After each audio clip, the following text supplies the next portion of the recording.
pili opo Elon Pifem, ai ingo le ngava ai de montanga fale no.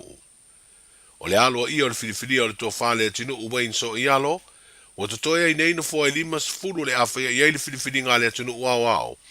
I lana palo ta tele i le asa whareida nei, ai o le asa lulu nei Samoa, wa amata wha ngā solo ai le palo ta mua po le pre-polling. E lima afe limas fulu tolu na talo sanga i palo ta mua, ai na o le tasi le afe mo na tupu, ua talia talo sanga mo lea palota.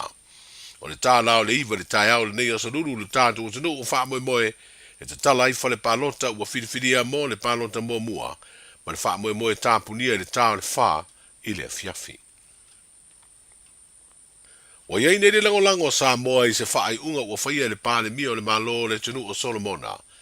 I le tau fia ai le fono le tausanga nei o le wha taunu uina, o whailo inga masani a sui o malo mwha laptonga e isi a tanu o loo whaipa anga ma malo o le Pasifika. Ai se i talanoa mua tai o malo le nei wha i tūlangi le lumana i o ia whailo inga ma talanoanga masani. Pe wha ono wha au popo ai pe wha i titi loa pa anga malo o le Pasifika. Sa whesiringia le tamai te ipale mia o le malo tausi so na whirangalo. A wā o ia fōi o le minsta o le wā i whafo. A o loma le fono wha le tūsanga tai o le Pasifika le masina fōu September. E tali malo ai le atunuu o Solomona. E lau vai atu rai ai, o le autu o le whautuanga Solomona.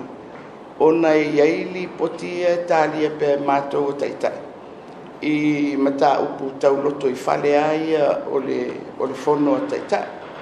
O le sila vaenga o lae o lo iai. O le toe ilo, o tātou paanga. O ai e tauna iai, o ai e le iai, e po ai, foi le la sanga ese, foi le membership. O le lai le fai e se ilo ngā taitai. Ma o le lai e pe e tara whenga ia le whautuanga le wa mai e le ngata lai le ilo ngā paanga. Au isi ame tau loto i whale foi le o le Pasifika. Ma e le nātia foi.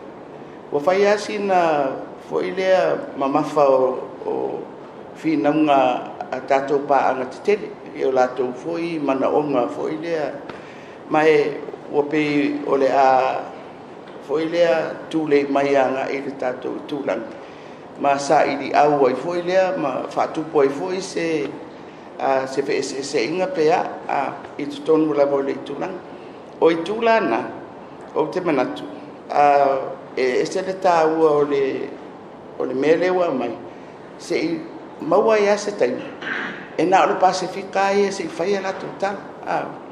Ia ma manino ai foi la o na awhapea e tāua ia se wainga whai tūrangi.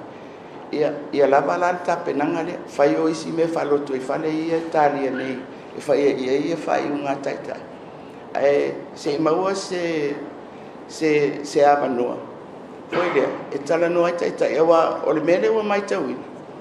E to tele atu paanga lo malo foi lea o le matua i fufusi o fono ma ua fai ma fala belawe ma o le sila melna le na fa pese tau ilo po la le fainga e fai ai ia fono tanga ia tai ma tatou paanga i taimi fai fono ale fono o e pe ma ko pe ni ma e leo no le fai paanga i si ma mo Taiwan tātou pio tātou le tātou te dia le one policy ma tātou whai pāma sei pio ira anga nei la sua marwa tele foko masina foko ai le foko tu vanu ki pati wa whai pāma o ia Taiwan te tu e sa mo tu o te rei ropo la mera le fono e fua awa o le matou fono le na whai i tonga li tausanga le la na langa i le whawhisili ai.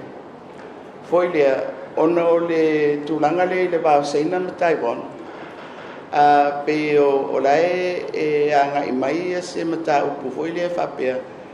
Ua te taurola na tātia le awanoa le tu umo malo i e whaipaanga me Taiwan. Awa o le whainga le na whai mai lava foi le forum. E whai lava le dialogue a le tōtele, ma pāanga. Ai o loa, ai e tāpena lava le awanua, e dialogue ai, ia malo ia whai pāanga ma Taiwan. e wala lātou whaila lātou whono. Ai tā pena la vai le māro le e tari. Ia se no whoanga fo le e whai ele lātou. O le whaingali nā sāsawa i le tātou whoro. O le alana whai ele whai unga taitai. E wha au pē le whaingali nā. Ma e foi le o le mea moni ai. Foi le e le avea ia tūlanga o le whabai whafo. O tātou paanga. Pēla au mai e una i mai e le Pasifika. Ia tātou mea whai. Ia malea ia te tau fo ia isi sui o le Pasifika. E pule e lātou, po e la te whai paanga. Le fionga fia mena o mi mata afa o le pāle mia o le malo tausi. E uina umi le malo lo ngā whanau ono o puipuinga le pepesi o le whaama i fiva o pona iwi po le tengi fiva. Ai sa maua le awa noa whanau e to lima na tu inatu a lato watatusi. I le tauvanga le mtanga ruenga le soifua malo lo ina lea na autu. I le aso e whaata ua i le saunga le mua tau mafa i le langi. O se tauvanga sa li lifa i whanau a onga tūlanga lua i lo tātu utano. Le sa tu inatu a lato watatusi ma wha upunga. E wha ilo ai le tau o tele o le saunga le mua tau mafa. O se tau mawhainga le nei, o lo lango malosi e le wha laptonga o tau mafa le rolangi le FAO, po le Food and Agriculture Organization, e se whainga pa anga e ngā lulu e whaatasi ai male mta ngā luenga, o le soifua malolo ina. O whanau na whaamanu ina lato o tatusi po posters, o Charlene Sebastiano, Vala Whangatuai, Senio Peseta, Valerie Mafulele, Malafulafu Whangatuai, ma ia onga tūlanga lua o St. Mary's Primary School, Vaivase Primary School, Si Umu Primary School, o le Divine Mercy Primary School, ma le Maris Brothers Primary School. O whapitei e le pulenga o mtanga aruenga o soifua maloloina, i pulea onga mamatua i le langolongoina le nei wha moe a wā alo ma whanau o le tātu o tino. Tala nao le nei aso, 24 hours a day, 7 days a week. Radio Samoa streaming live on www.radiosamoa.co.nz.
Toi fa fera yantu le avama le falalo le fa fonga tapa ya le tantu tenu ile nei fuvanga le fiafi ya le ngata fo le ole tautua le Radio Samoa se furulima iva tolu amo ya wala fo le tantu proclame fa nga solo le nei fo ya so lulu o tantu le mai le lofa malanga le le tantu tapa usidi le langi te na mai fo lo tu se fumruia le ngata fo le se mata wala wala toi fa wino fe au ngwenga ya pe ona masani ya tatou.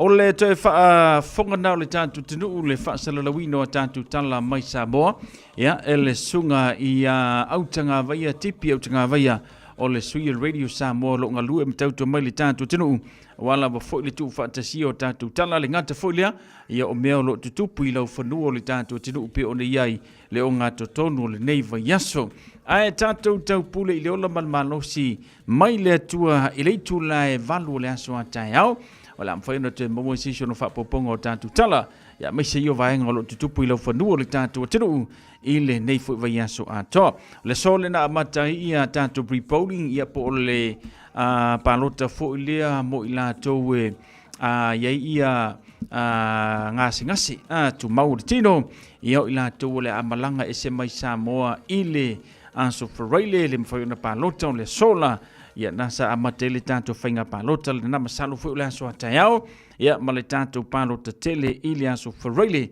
ia pe ona loloma nei ia mo le whaamuamua le tātou atinuu mo le sa ilia ia onisio i lātou le whapena ona tau avina le tātou atinuu mo lesi 5 tausanga.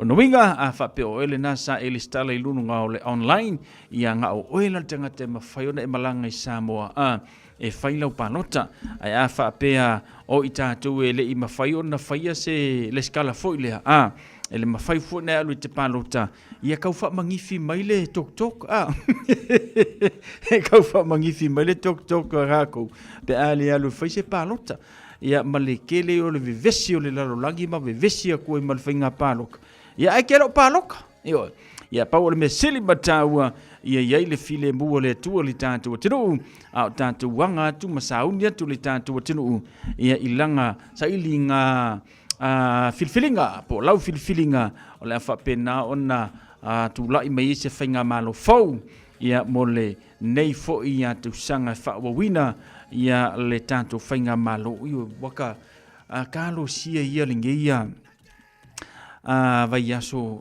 kuainga o meila so whaleile kuainga o meila so whaleile se i kako i loa ma ia masala o le keimi whapenge iwa mo kako i loa le malo le wawai aku mo ke al fitu nei masala o te ale valu sa mo keimi le ngei ia la ua makua i so ia fangu mafangfanga lesi kangaka la ua malo ia malo fangu mafangfanga le ngā whaatali loa ia wa koe kasi la sanga le wa kako iai i le la sanga longa lua o le me tau o le whainga pālota ia le ngā ave mo mua kako kangi voi i anga vaa sui whaipule lua le wa tātou saungi atu mo le whainga pālota i le aso freile le na mata i le so masalo le aso atai au le si fui polling ia ona saungi e fulu o tātou le aso freile i le pālota tele a mai ala le aso freile o ai o mai lātou le na whamari eina i le pālota ona tātou sauni fo ile i lesi whainga whaamasingonga. Masalo la o whainga whaamasingonga muli le nā. Ia le lope umale lalaka nga umal pa inga o le 5 kausanga o lai lava a vau whaamasingonga o panoka. O le tūlanga pito i sili le nā o na whainga tā. Ia e alu i tupe le atunu. I ngei fo i meo o panoka. Le ngatanga e mangu malo mai. Ia ai ke koe saungi ke kuulunga o le whaamasingonga. Ia pēmo inga e kolo i le poe. Avesinga se lauka la ia koma e whaile la ko mea ai. Ia pē mo inga e savadvadi aku rufe kawi ma ti resa le awala e kango ave ise se lauka la ma e whai a ti resa e wangi ngaro le pāloka. Ia pē ngā ke ia si ainga se asava ai aku ia oe ai wa ke ia re kui o le lako maliu. O koe ngā meanga e tu tupu i le taimi le nei o le pālota e whaunge ia isi. Se ke whea koe e uma koe ngā kūna whaunga e whai i le menge o le pāloka. O le ala warko me singa o pāloka e tau veina i ala matanga ruenga o whainga pāloka. I lea ke ai kama se. Iwe, e ke i fo ia kamanga i le uma koe whamasingo o le pāloka. Ai o kangi whamasingo e kūmai. Lea sa mana ia, sa usi ta ie sui whaipule malato komiti, ia ave ese le aingi whae roilo, ko ilalo ko lau papanga ua ngawa ila wala, ia le aingi koe promotion i lungo le, o le Facebook page po le social media, ma ngai ana le vaenga, so le sa file mu le kakao akungu ele eise vivesi sa i le vaenga le na, a o lea la, le tatu saungi tu whainga pānau te naso whareile, menge la ukala le ia ke oi. Masalo nga o Wayne. Le atinu. Masalo nga o le atinu ele ngianga whaamisingonga i le whainga pāloka le pēa umar whainga pāloka. Wale o mangingo. Le ko yeise se whaalave le mawhau o Wayne. Pau me la wei nga saungi a ingoanga fuala au o le koko mawalunga. E koe whaasaua i lalolonga koko mawalunga. Ia mai eva fo i ala ukama o Wayne o la wasa o loko longa mawhau. Ai o isi sui whaipula ia le amanuia mai i le whainga pālota. Le whakusa o ala ukala. E kele menga mālo mai le pāloka. Ia ale mako isu sua vai wa saungi kūr whaamasingonga. Wa kele lopo ai le na averekangi. E averekangi ia le si sui whaipule le ngalako kau vāmai. Ngova ai o ngā ngiura le ngā sauanga ngā fia mai ia le pusa mā moi o le ainga le masangi. Ele masangi ai. Ya nana fa nga vai nga ave pusa ma mo male 5 se lau kala. Ai le masangi nga vai o nga ngi o falolala ai. O itu ai nga mea la lena. O lea le ato e sauni o tiele tātou atinu ia makele ai mangaluenga le whamsingo ile nei mea o le palota. Lono winga la afa pe o le sauni atu tātou whenga palota. A mai se lava komiti o komiki so le o mengi o komiki o sui kauwa. Pe wo vaingi lo aka fo i e mingoi solo. O aso la sa kene nga whewa i le au. Ar ke mingi. Wo whewa i po.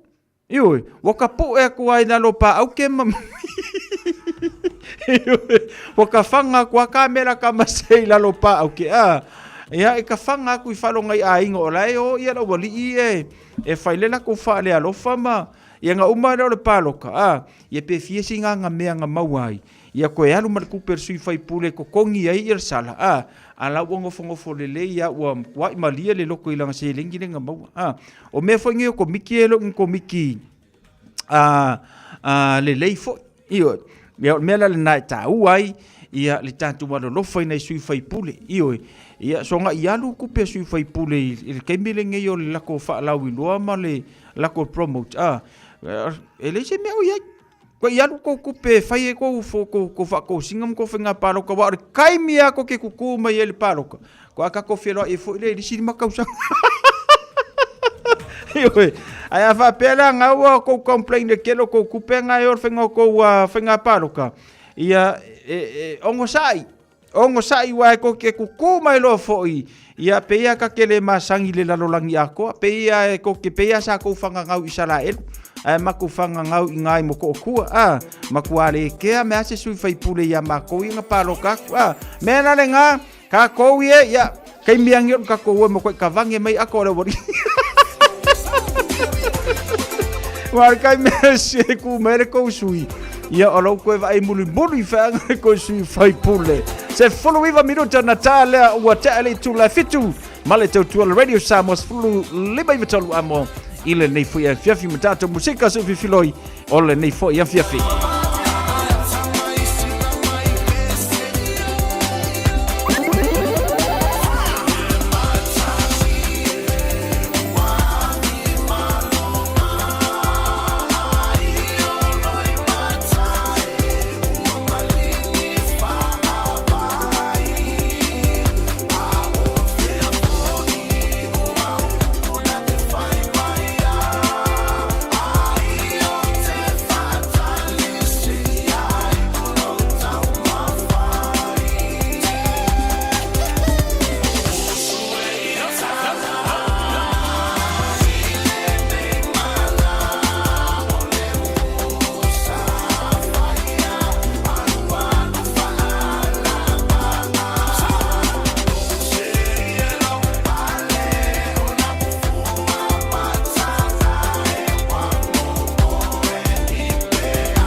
E o whanga manu i ululu o la au, awa e whawhanga I funga o la au. A o le tangata, e whawhanga I upu matala. O le mawhileo o alanga upu mamuanga ngana Samoa maona whaapongai, e a fua I lona si o mianga. O lona lea sao I le whaatufunganga o le iloa whaale aso, mai le tautua se ia o ina pule. O alanga upu mamuanga ngana, ua lanto mamanuina le tō whamanino a Samoa, mana tua foi, e tāo fitau muli le atunu. Ua vā I lupe maua. O le upu le nei e maua mai le seu ngā lupe. E whapele tala o le taimi lea, ua le toe asa le seu.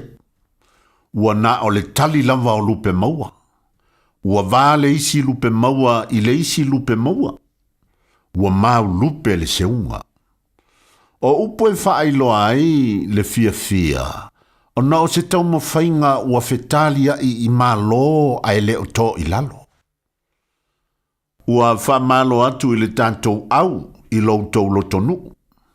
Mai tawatu lea ua se fulu talonga, se fulu vo I manu malo. Ua tau nuu ai le muanga ngana le atu nuu, ua vā I lupe maua loutou tau mwhai. So se wha moe e I umanuia o na wha pelea, ua vā I lupe maua le so. Manuia lau wha saunga I le nei asu.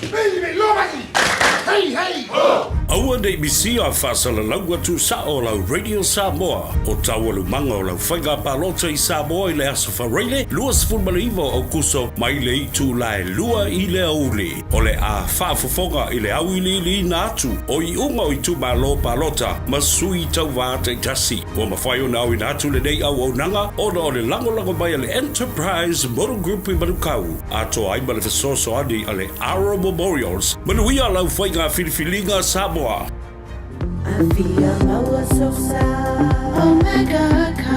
Diana knowing more. Omega Ka. Sabaleta umofie. Omega Ka.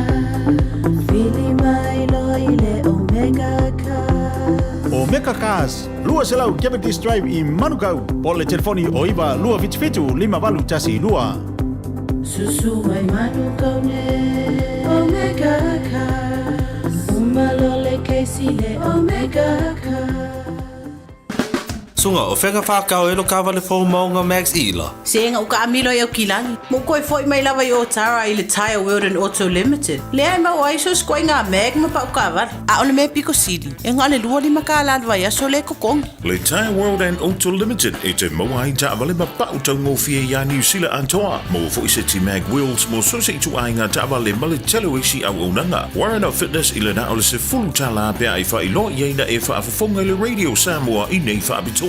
Talia wins quotes, cue cards, maisi. Walau lo le Tire World and Auto Limited I le lua fitu tasi tolu o mo pa uta avale. Po le lua fitu wha tolu lua o mo le fale inisinia. Ua o le teime whaari ai le tāleni al tamaha I lunga o le leitio. A wale aso whapito o tamaha ua la tamai. A whai e whiwhia lau tamaha tautala, whai tala maalie, pe whai ana whamtalanga e winga I talonga, ma tau te wala uria o ia e awai I le tauvanga. Tamaha whaasaralau a le Radio Samoa. Po e se vilo po e tusa ma le tolu se furu leono se furu se kone, o lo whaatino ai lau tamaha le whonga ino le talonga le manu Samoa, o le kauni TikTok. O le tamaha e Siliana Reactions I lunga o le Facebook, o le amanu malo I se whailonga, mo le aso whapito o tamaha. Lafo mai lau vilo lo penga te whailangi, radiosamoa.co.nz/dad. Po le Facebook Messenger le Radio Samoa, e whaangata tato vilo I laso whao si tema. Ma o le nei tauwanga, e whapitoa mo tamai ni sila. Ia manuia tele la sao tama umalawa o le lalolangi. Talo fa Samoa, wa ule nei o kasu tialu, awal suia ngila wa le kio. Aeva eva mai ina se fulu lima iva kolu, amo. Radio Samoa, Vevela a. Le ai, ia a vevela o le madilili angkanga ka aso le se ngā whaiwhare le iari. A o le I tatala la uleina mo le tātou whamodianga o le aso whanau. Wa ingi ke ua e mā ke le pāloka e ngalo ia o le aso sao ka mā. Ioi, ia wai uma fo ia le pāloka uma e ke ua I ingi o lange o e le koia inga li le ai o se mea lofa o le aso sao ka mā. E longa winga e awa ke pisi ke le fo I le pāloka wa ka kou le ngei. kai pe si vai nga lai la wo isa mo la ku nga le fe ngai mal paloka ia a fa pela ke ua fa ngalo si vai nga la le sau kama le se ki o langa o le paloka o ka ko le ngi mai se kama fo e o ke kama fa e fa ngalo le aso sau kama ile paloka e pisia si vai nga le paloka ia e pisia o male la fu vai se suki le yer kama e fai mo le aso sau kama ia wai uma e o lo le sau kama le vai ku wale kama le se me o mingo ye oko ia ko va ai fu le ele yer ko va ia ko la ngofo mar ko ing ale anga ki ko va ia ko la le wa ku mai se si ku la lo lang ki wala ngalo ya ko se me alo fo le aso sau kama Pantalo fa nai woma pa angale mafuta mai le nei a fiafi pira eneliko. Malo le soi fumaruia fa tele fa tasi mai a se unisia tali ni ki fa tele fa tasi mai ni so mai o ena ni baby pon. Ya lo fa tu mo o lua ya mo o tau fa tele fa tasi mai se uso ya Spencer. Kama sa sao anu fa tu mo o lua ya ma fa tele fa tasi mai. Fatalo fatu lunga le YouTube channel ya weta sister fatele fata simai fatalo fatu fo ya TV si leona te malor si fumaruia si ya uso aulele la lele asionga lave mangimo ya uso ya lave na nai alo fatu prada fatai le fata simai le ya fiafi fatalo fatu fo le tanto proclame ya toi lolo sapati saipani le mafuta mai le nei fo vanga la fiafi e opotiki ya lo fatu fatele fata simai ya la foi mafuta mai ai ngai tanga i savai alofa tu mo toilolo sapati sepani fatel fatis mayuso ya lenga ta foi lea sapai neliko manor si fumaruia ate nai so fumaruia fatel fatis mai alofa tu foi pa nga masani le tanto por calambe papali limsa leo papali alofa tu papali fa mo mena sa manuia ya alenia fiafitina nga wang mai kokos ke le lopo o tina sa motina ai wet sa mo justia kokos ya alofa tu mo e fatel fatis mai ile tanto por calambe wa ke ala kikila for fit o lo aso fa nga aso fa na ule aso lus for fitu ia o nei masina au kuso pe fa pe ole solo pe tenga kala mai le tawe fa manuia lo aso fa na tolu fitu tansi lima iva tolu ia ole tanto laina lena e fa manuia mai lo aso fa na fa pe ke fia omi mai ia omi mai lungo le tanto Facebook page ma le tanto YouTube channel o maenga le na te maua le le ia lau fa manianga le aso fa na ia pe fa se mai lungo le tanto emaili o le on air at radiosamoa.co.nz o te maua le lo fa manianga o le aso fa na mo le aso so fu ile so tanto laina wa tala ia mo le fa manianga le aso fa na ile aso lus ful mar fitu le ni o kuso lua o lua lima o tanto o blia mai le lo fa manianga le o le tua lelei se atu na yau email yo tenu mai te au ia ona fanga solo i foi lo tanto por kalame le ni fiafi viela lo famale anga lelei o le tua ona o mafai le tamau le ainga ya Robert Manuele ona ulia mailo na fast food mo le fata usanga le ni yaso fa fetai lava ya te oi han mo me o se han foi fa fetai lava mo oi han mo me ma lava lo fai pe to tono le ta u ainga ia lofa le tua foa inisi tausanga se tele mo oe. Awale tanto maftanga le neyo langa le tumbau. Alofa anga mai siau whanau pele sio uso ia maa. Ai whaasili sile ia lofa anga o siau toalua ia maima. Manuele, manuia tele le aso whanau mele aso soifua. Ile nei fo ia fiafi.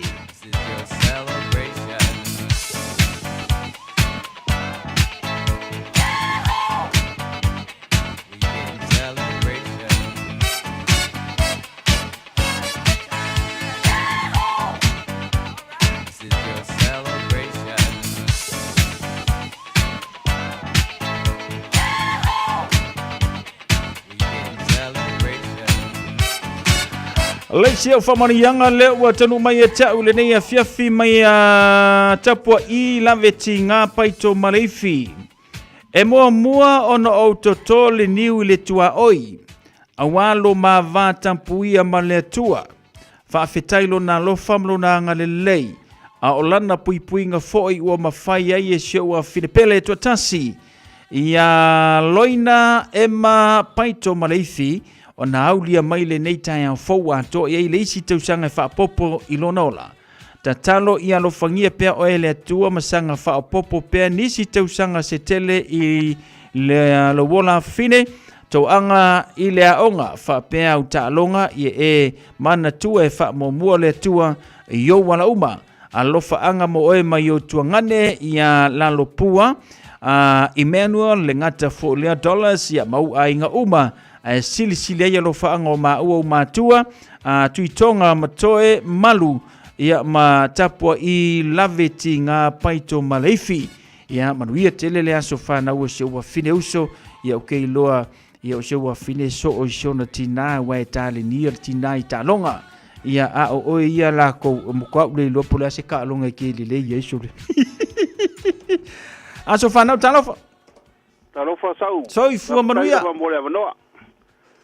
ia ole tanga whawhitai au mātua nganga I le lofo le ri Ila solua se fuma fitu nei ia stasi o tamao nei ainga. Ngora tu fasina tino tauloilo o mangeli. Ei ro fole atu ole ua aulia le vars fuma no tausanga o lo soifua. Ula fo fengai o mai o tino ia lan fa malo longa.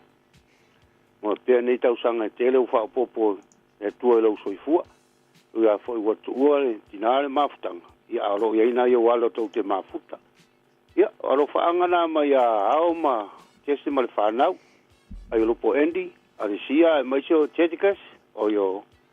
Ia, ai whasisi alo whaanga o tia ina, ia e maisio o ruisa malama, e maisio sita ma muripola male whanau. Ia whasisi alo whaanga tule epo me lomba male whanau mangele, whaftai lawa sau mole avanoa. Alo whatu so manuia na so whanau, whaftai wala au mai, talofa. Talofa. Sauno mai, mono no. Ia. Sai la versione sa mo no. Ia. Ia le ni tulai e fa fa televinga man fa style tua. No na lo fa mo no singa fo tina se man so ainga. Tina ya sa malai, yo le so le na torona lima suma lo ta usanga.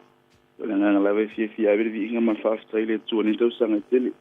Style tua ta singa e tina. Fa fe ona u le manene ya se fa popolo wola. Yo ma tu talo, mam ya ma tu talo va tele mo oi.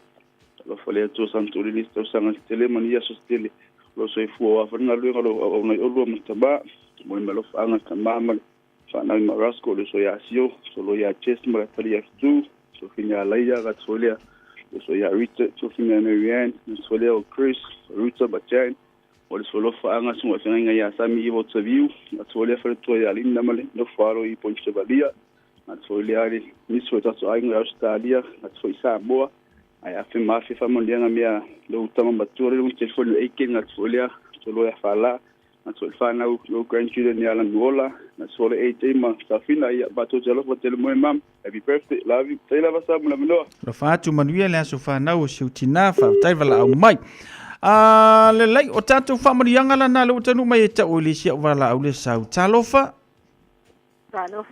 sau no mai mole lava ai sau no mai molo no ya Aman mula ba rasana mo tio ele na yo se fo vai yusuko mangele ida lona so ne na so fuanya la so ya longa un furu ya lo fatu o matile diam fatu tai manuel ni fiafi le lai o tato famani yanga umana so fana ulo watanu mai tauli ni fiafi ia male tanto por kalame o le tatalo le tanto por kalame ia ngale leile tua foai le ola foai le malosi foai le mafau le lei foai le loto alofa ia ma foai mea umalava mai le tua ia te uto aulia mai tu aso fana fa fetai le tua o le uto aulia mai le nei aso sa to soifua ia matato fana na wai ai o le mea moni ma le mea mautinoa e iai le si tangata e le i aulia mai le so no wingala o le vi ingala man whaafta i whaafo i le atua o na ua toe whaamanuia mai le atua ia te outou ua mafua ina toe maua le nei aso ia ma le nei tausanga ia e whaapopo i olo ma soi fuo le tātua tinuu ia pe ona yele whaamanianga le aso whanau mai le pulenga ma lau whaingaluenga le radio Samoa se furulima iwa tolu amo mo moli atu lo faanga ma famurianga mo o to umalava wa ulia mai le so to maso fanau maso soifua Oskipen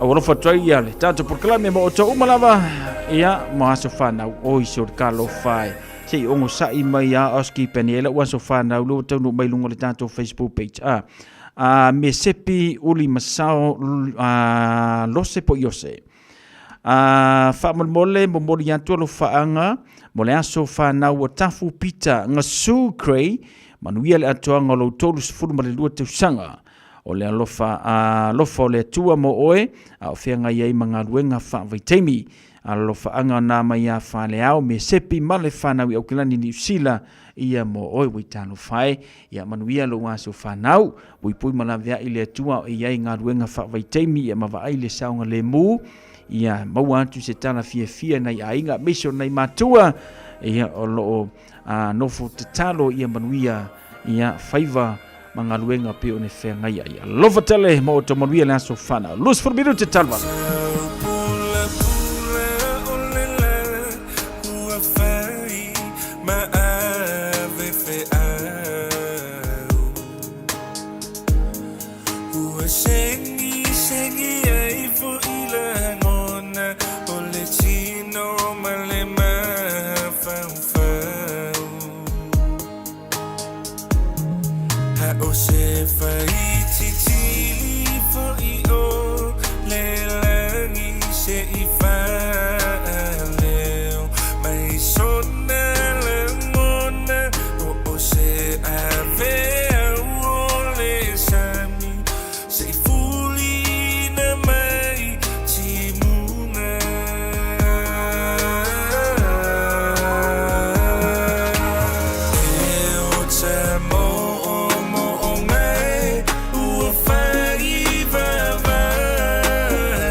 fonga matungo fiala foi pese le Oski Band manisi no fantunga ia sa awalo fantu ile tanto por kalame mo ilanto sa aulia mile so to aso fanau maso soifua palaisia sanga aftel fatasi mai le mafuta mai papa toe alo fantu le mafuta mai lungo le tanto YouTube channel tu pai matuna fotua li imalo soifu mruia Queen Savelio aftel fatasi mai ya lengata foi le mbese piuri masau Seu so ya tai so mafale to ya miri to le pai ali tano fauso le mafai unga ngalo ya ke o le ngalo ko a sa e pule sili ai ile le ko a pauta alo fatu so after le vata si mai fa mbona manui o mlainga olo apu sau fa noi malo le se fo manuia fa taile fa si mai ta stiva mai campo au Italia ya malo se fu manuia fa taile fa si mai ile nei fu vanga la fiafi male tu le radio Samoa se fu lima Iva Tolu amo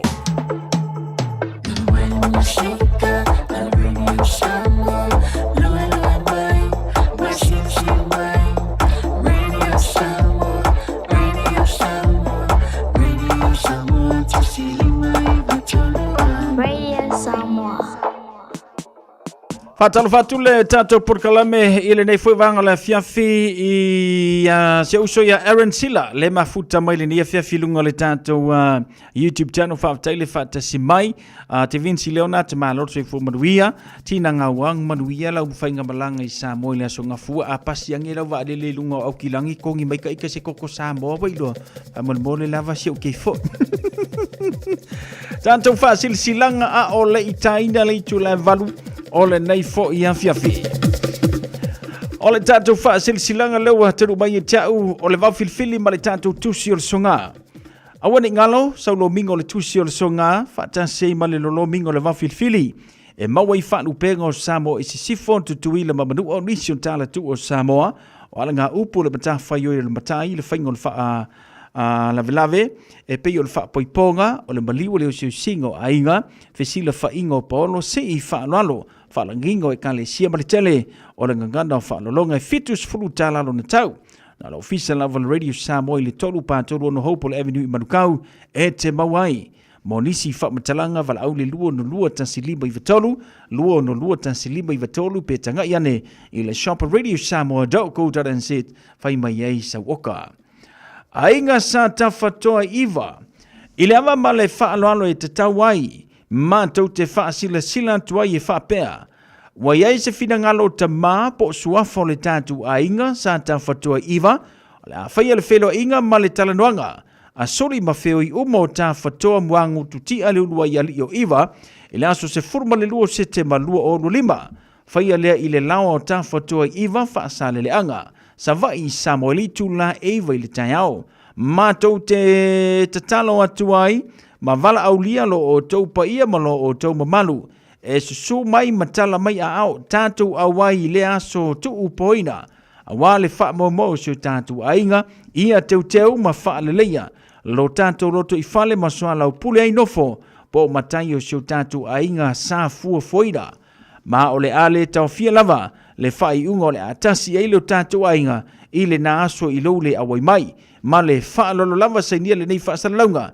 E suafo le ainga sa ta whatoa Waitalima, ta whatoa Asanga ta whaleti, ta whatoa Iosefa ta whakesio, ta whatoa Laifalima, ta whatoa fua mai ta whamua ava, mai si sulio le ainga sa ta whatoa lo no nofo I le ainga. Mo nisi whamatalanga e fia malamalama atili ai whamalamole, whaafsota mai ta whatoa fua mai ta whamua ava po esta to filau te vanga. Ta whatoa fua mai le olua tasi, o valulima, o Iva lima, po esta to filau I le olua tasi, o lua Iva, lua ono fitu o whawhetailava. Ainga sa lua fau, ma tau te whātulou antu I lau whawhafonga anga Samoa tulou na lava. I le awa tele ma le whaaloalo ma tau te whamanato tuai le mafutanga le ainga sa lua fau. Ai mai se paolo mangafa e malu aisho mātou ainga le pito nu o tā fito I mangiangi. O le afa tanuina le tātou mafutanga e pei o na talanoina I le moto le afionga le teitai I le tuatusi se fuluma le whape salo pleisi o tara aso tolu se fuluma sine varulu o no lima e le tu la se fuluma le tasi le taiao. Whaamole mana tua mai sau pleite mo se tātou whaamalostino i le nāso. Nisi whaamatalanga whaafso taile telefoni o le orua tasi o vanu o nono tasi fitu valu. Whaafetai o le tete i fono male laulawa fono o loo sainia le tātou whaasila silanga lena.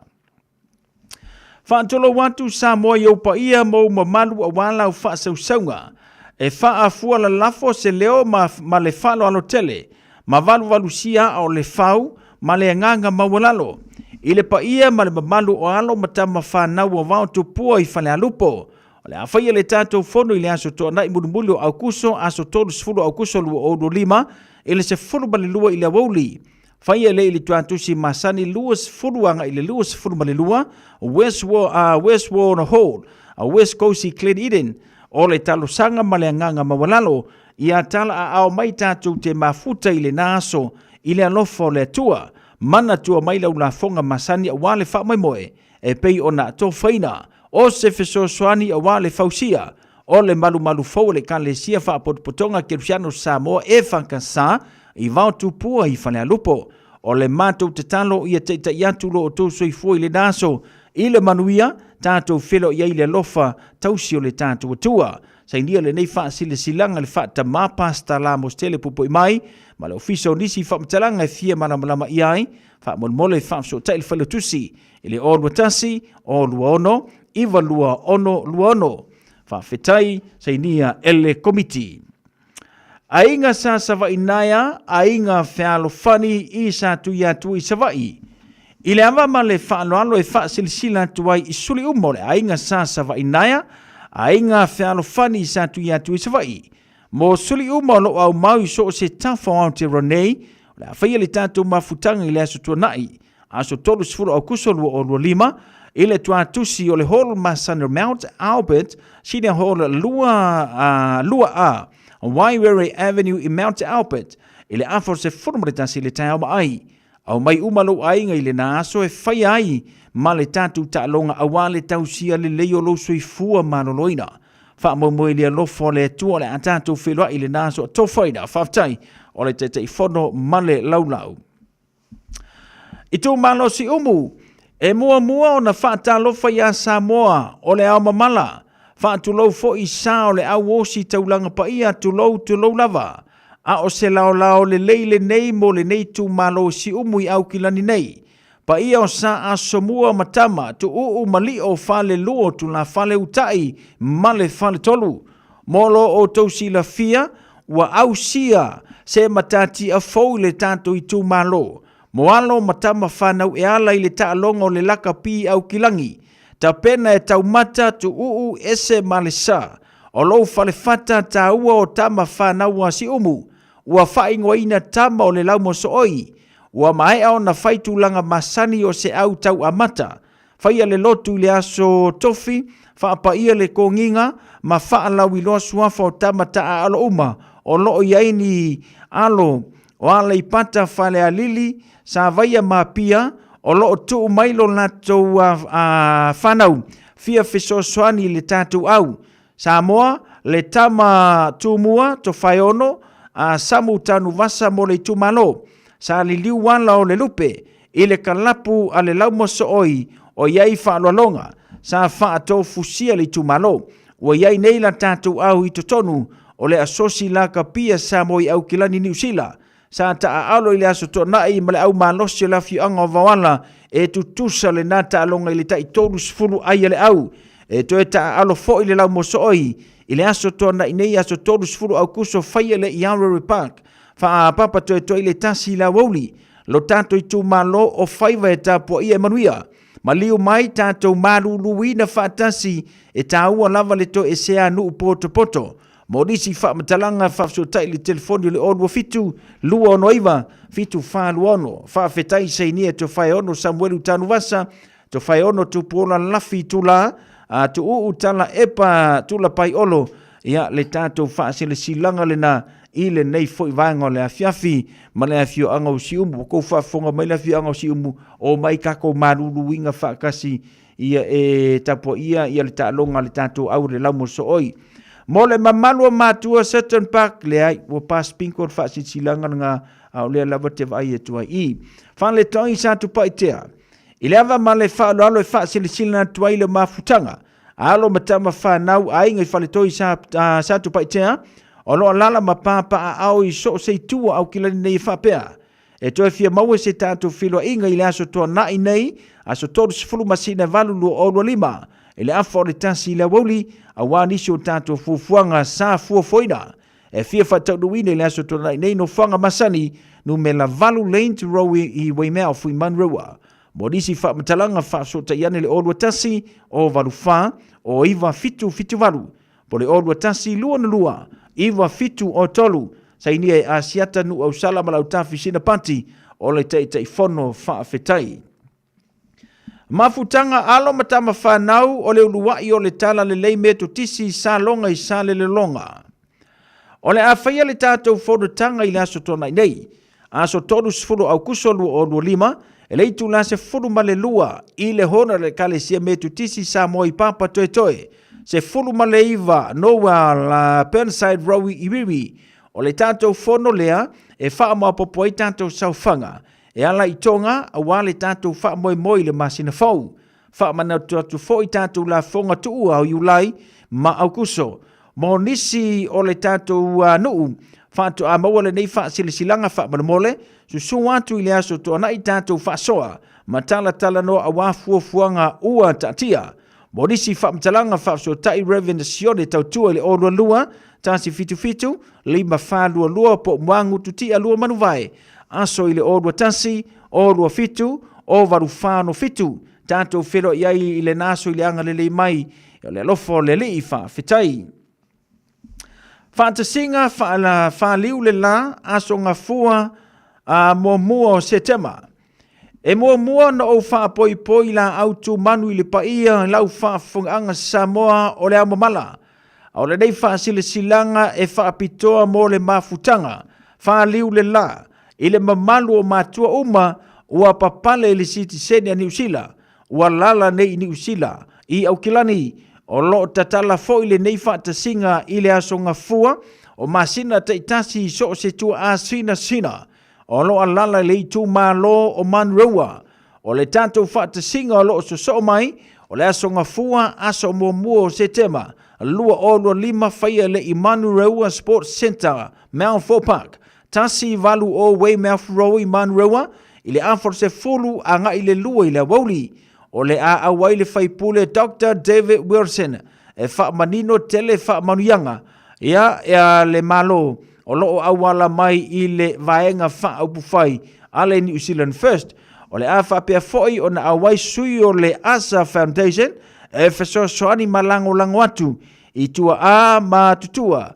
i le wha ngai o inoa o tau talusanga, mo wha morianga le malo New Zealand, e wha manatu atu tai, la tātou wha tasinga, a wā se tātou tau maftanga mamafa le awoli, mo risi wha mtalanga wha so tai le orua tasi, ono tasi valu o wha lua, orua tasi, ono tasi valu o wha malelua. Oi ka fio lai, se kolo ka sila. Ma kua i pula le kako wha silsilanga, le wawa ia ku ua kāma le vatu, oi ka fio lai.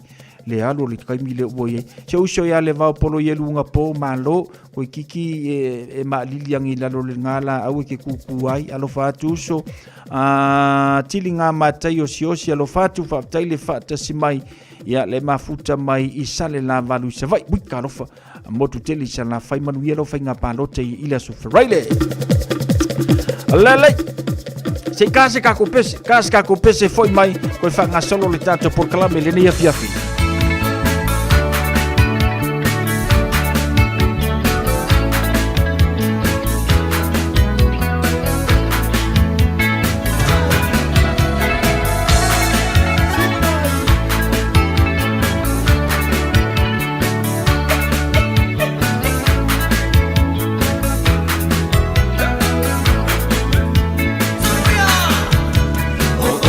Fuala, au sa teu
tamale lale tawala mai I say you suwa to fire se suwa bai Aulota oto ma etilo tilo iai E wa ese eti soloa Aina e alua tulea ese ainga Olo o fai se lotu ai fai esa tasaminga Wa e mole manaba na osi toya ina Le lale ua mate lai Ina Foi mesa falinga Masa filifilinga E moni e alava ita E te talanoa E te leiloa Mana tole tawalanga no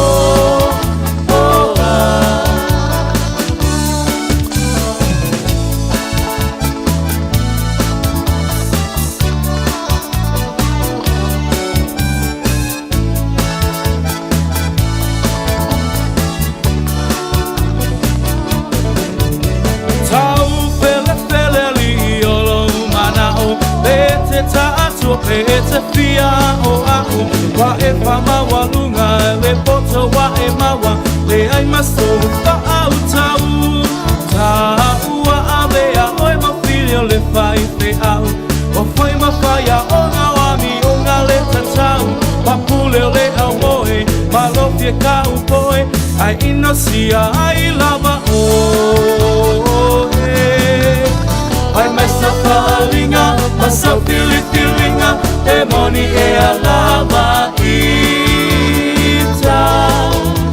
E te talanoa E te leiloa Mana tola tawalanga no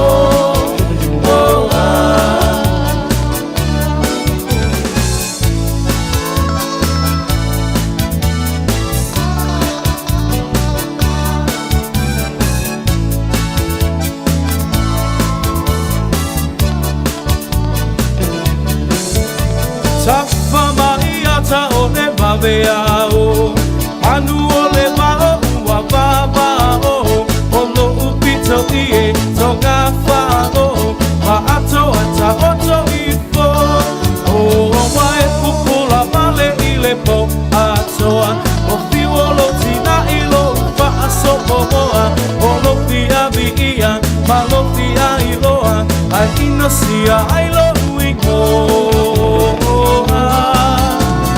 Masa falinga, masa filifilinga E moni e alava ita E te talanoa, e te leiloa Mana tole tawalanga no Lewa tulai mai le tātou temi le wati le deia fiafi valu minute o te ai le ono Ya, whaatalo whātu le tātou proklame ia vise sio i whopōre ngāta fo lea keti ne vili whaatai le whaatasimai. I le nei whaanga o lea fiafi talo ai o lea ua to ai taunu mai le tātou ofisa nei le sunga le li malo le malo. Ya, tūman wau siki a siu mo le tātou proklame pe o nei ai. Ia le nei whaanga lea fiafi ia o oe ma le tūla fono. Ya, o le tautua he ta ilua wa iaso ma whaanga solo le tātou proklame le na. Ia le lai e le tātou porkalame le neia fiafi ia ina ia mawhai ei ona sila fia le tātou tinu mafsoaswani le tātou tinu. Ia tūlanga o le tūla whono. Po lea lava le tātou vevesi i whea ma whea. Ia ua lava ni ngalo ia te oe e iai le mea tau le tūla whone te tau o ne e usita ia. Ia po le afo le tūlanga mawalunga o lo e iai, po le afo le tele o tupe o lo e iai, ma le mana nai o ta vale e te whanua iai. Ia marikeke leo maso o kau au mau whaka. Aua ne ngalo ia te oe e iai le me tau le tūna whono, e tatau o na e usita ia, e le mawhai o na e sili atu, ma le me tau le tūna whono. So i fua manuia le sunga le li malu le malo, o leo ke kirikilo aku sole e ser ko inga malo si, inga ke malo si. Malo so i fua manuia, tu malwa.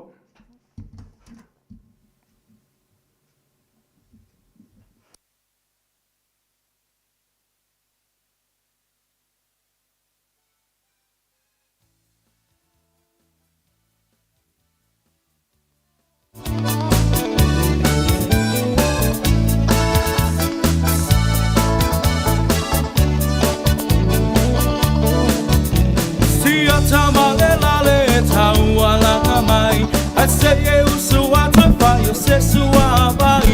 Aulo ta oto ma e tilo iai. E dewa e se e ti solo a. Aina e alu atu lea e se ainga. Olo o fai se lotu ai fai esa tau saminga.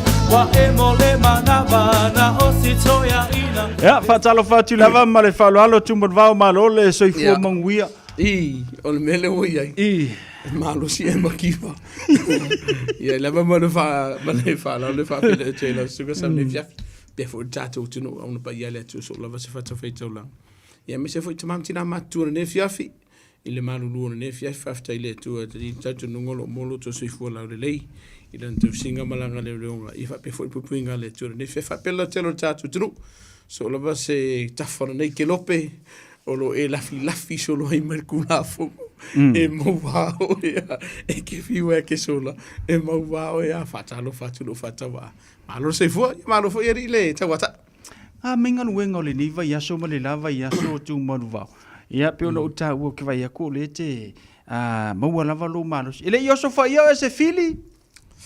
Ke le fili a wo lava ka penga ke. Mangaia. Fai si pisi o vai yaso o le vai yaso nei sa uma fa fonga le tunu. Ia o le tele io tato por kalame lo fatino ina el vai yaso nei. Mai fo version te me tuni le sa fai si pisi e fo mtanga luenga lava le ma ko lava pitola. Le sa mato vai fo le ia comesina o le o Pacifica. Le na fai malanga mai nei. I le lato funtanga fatau sanga.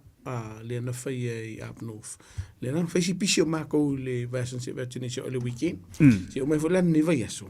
Ia esa o kala foi le a esa foi de vai yaso esa o vai yaso e mo na fa fitauli. I em fa manu yanga foi fai la si pisi. Ese a foi i ni se fa fitauli le o fta ia i man tanga nga temini. Ia o lo a fia o te lo tato. Malo le ngā lulue ia o le te lo le fono tanga na komisina le leo la Pasifika i masalo o tai mai apo o lau fo mai na fa maina i le fono tanga le fai ngol be aso nse be ato nei le ana na tele na toi malanga i le to tele le asfari le malastona mana tuo le fono tanga le sa o fa tasile mamal fono tanga tina po tamaita ia women's network fo ile se Pacifica ila sto tele nen fai malanga mai ia o sia mato fo ila pitola au por mato pitol tanga lunga Pacifica ia lena fia mai ma le vai la torte nen fai malanga mai ia matoi fai malanga just eset fo i man sila ai o se ava no ta uolia e fei lo ia fo ia komisina ese o matanga lunga no lo Pacifica fa pe fo ia le fala proputonga le ata mai ta tara no ai mai ni si vai ga e wala nga i lu mo o matanga luenga le lo se ta si mana tu foi sa mo fa fonga la tunu to titi le se vai ngor Pacifica ele o iai ni si o matanga luenga le o la vai anu sila o lo fa nga luenga so so ani fo le Pacifica o le si le vai ngor nga la vai matanga luenga le ni sila o le so to au le mal Pacifica e fiso soani ni si o la tonga luenga o lo fatino mana te loa wa mai atu ia lo pisi le vaenga le na atu munvau ia le ngata fo lea ia o le tulanga pe ona ia mata fai o matanga luenga leo i le vaenga o saunga le mu ia le ngata fo leo i le atu ina ia utangia le tula fono tele vaenga o te loa mai ana fia i le tantara luanga i le telo tapo kalambe pe ona mai atu ale o tato ia i le tau whaasi usi ui o le neia masina. Le o tato ia i le solona luasu mo le fitu au kusotu nuava. O le ase soli tu la fono o loo whapena o na te telepele nei teimi. E le tasiso tu la fono sa. O le pumunina. E le tasiso tu la fono. Vaenga le o mato tilo e la o lava ia tilo i le masina lava le neia mara nei afal tausanga. Ia o la tofu ia le fie kuku kanga luenga le o fling driver sa la toni ka fie kuku kanga luenga le ai so sola ai sia telo la to yo lo feo ai ta valinga nga o i fu le la pa nga kalipe ta vale o le sotu la fono lo vai te mine tonu la vai o ainga me se la vale va o ma tua ma fana ma va o le unga li wai tele fai asi tele o le whawhita au li lo tupu le teimine nei o lo o tele na afia ele tele o ainga isa wanga i tono ainga o le sivanga lo la vei titilo ia ele o se soli tu la fono ai o le whawhita au li o le pule le soifu koi kiki le misi le aso ma i lato lo tau whai pule le lato soifu o le upu mongia o le misi ale vai aso ma i lato o maule soifu i le pule le ola. O le sivaenga lea, o fai siva tupu la ia i whawhita au li o le whala au whasaina. Whala au whasaina. Ia, o tātou sol tu la fono, fai ia si mō lunga, ma le whasio tangata. O le pumoni ana lo o te le tātou, ma ia susu ngan tanga luenga i lātou o maari liu, o nau wha o li mai ni si o te le. Ia, o le ram reita ia wa whare keni. Mantua le ram reach manga le fa ngai ne ka vale so ai la lo ia de fai ko ai ngoi ele o tele so tu la fono le temi nei wanga lomba kurka male ia o foi lai pasika ele o tele fa fita o lai lava ia ira o ringa ngo wa masalo la tilo ia o le o mai ke mi le o le sama le foi ta pena ien tanga lu o le sile vai te mo tau sanga fai si ko ke le la to fa puina le vainga le ai au ta pena fu ntanga le ai pe yo nei vainga la iti a vu le la chili o le si vanga o vai sa lo fa ke le fa si fa tu la ia o ka fa maka uma le tau fa vale lunga penga te fa lanki vai si fa tu la ia o le vainga na ia a to ne sistemi ta tu tala no ai fa fita uli ia ma fa fita uli o feuswa inga tu lo le ngana o whaonga ina sa umar whawhonga le tunu o leisi lea vaenga o whai es whaatupula i te minini o vaenga ia a fia ai te maitai o nii le olo o a fia i vaenga ia i sori ngā tū la whono tau whiusua inga ia po unga yo inga fo i whai e kangaka ia i lātou i kare whakaika i o le tangu i o lātou tūtonga sāfu i e au noa ma se wha ai whai inu mo le laukili o isia vaenga o whawhita au li o lo i te mine nei ai o lo o tam whai lawa ni tanga luenga e ngā rulue whatasi mara tātou lautele por community tam whai ne wha fo ia pe whai titi fo ia son tātou la whanoni i le vaenga le na sau no ye tun mamau la ta amata mai le vaenga i o whawhita au li tutonu a inga ia pe on e sau no i whawhita au li o lo o whaatupula ia pe le teimi nei o le ale o se tātala noa i nisi community. O le a tātala noa na o le tātou community. Tumon wau. E e niso i lanto wo mō lia atu i le whawhitau di le wā malitina. E ha a fia i le toa vaenga whala au whasaina. Ia. Whaisito o telo i lato o lo o a whaina le vaenga na whala au whasaina. Pelan tātala noa i tonu a inga lawa ia o lo o whaisitelo o whaatala tanoa ngolo o whaia mana i mātua le taimina nei. I le te leo le whaafita au ni la. E mi se lava la, ia, a kako kilo ngi whanau teine. E aso kako manga koe o ia whanau kengi i te tūlanga ni. Whalau whasaina. Peitai, wa whaina i so se si lava. E le ngā tau tamaitai, awari. A le whaafita au ni lawa i. Wo o le maa losi le whalau whasaina le nei. Ma vaenga ua mare pelepe ainga. Lua. Wa iei le popolenga i mātua i lo latu saunga le muma le soifu. O ngā o vaenga i o kukupu i kongo ainga. Tolu, wa te le afianga o te tonu lava i o ainga. O ngā wha o ngā i a whali. E kuka i le aisa tulolu whawhaingo fie.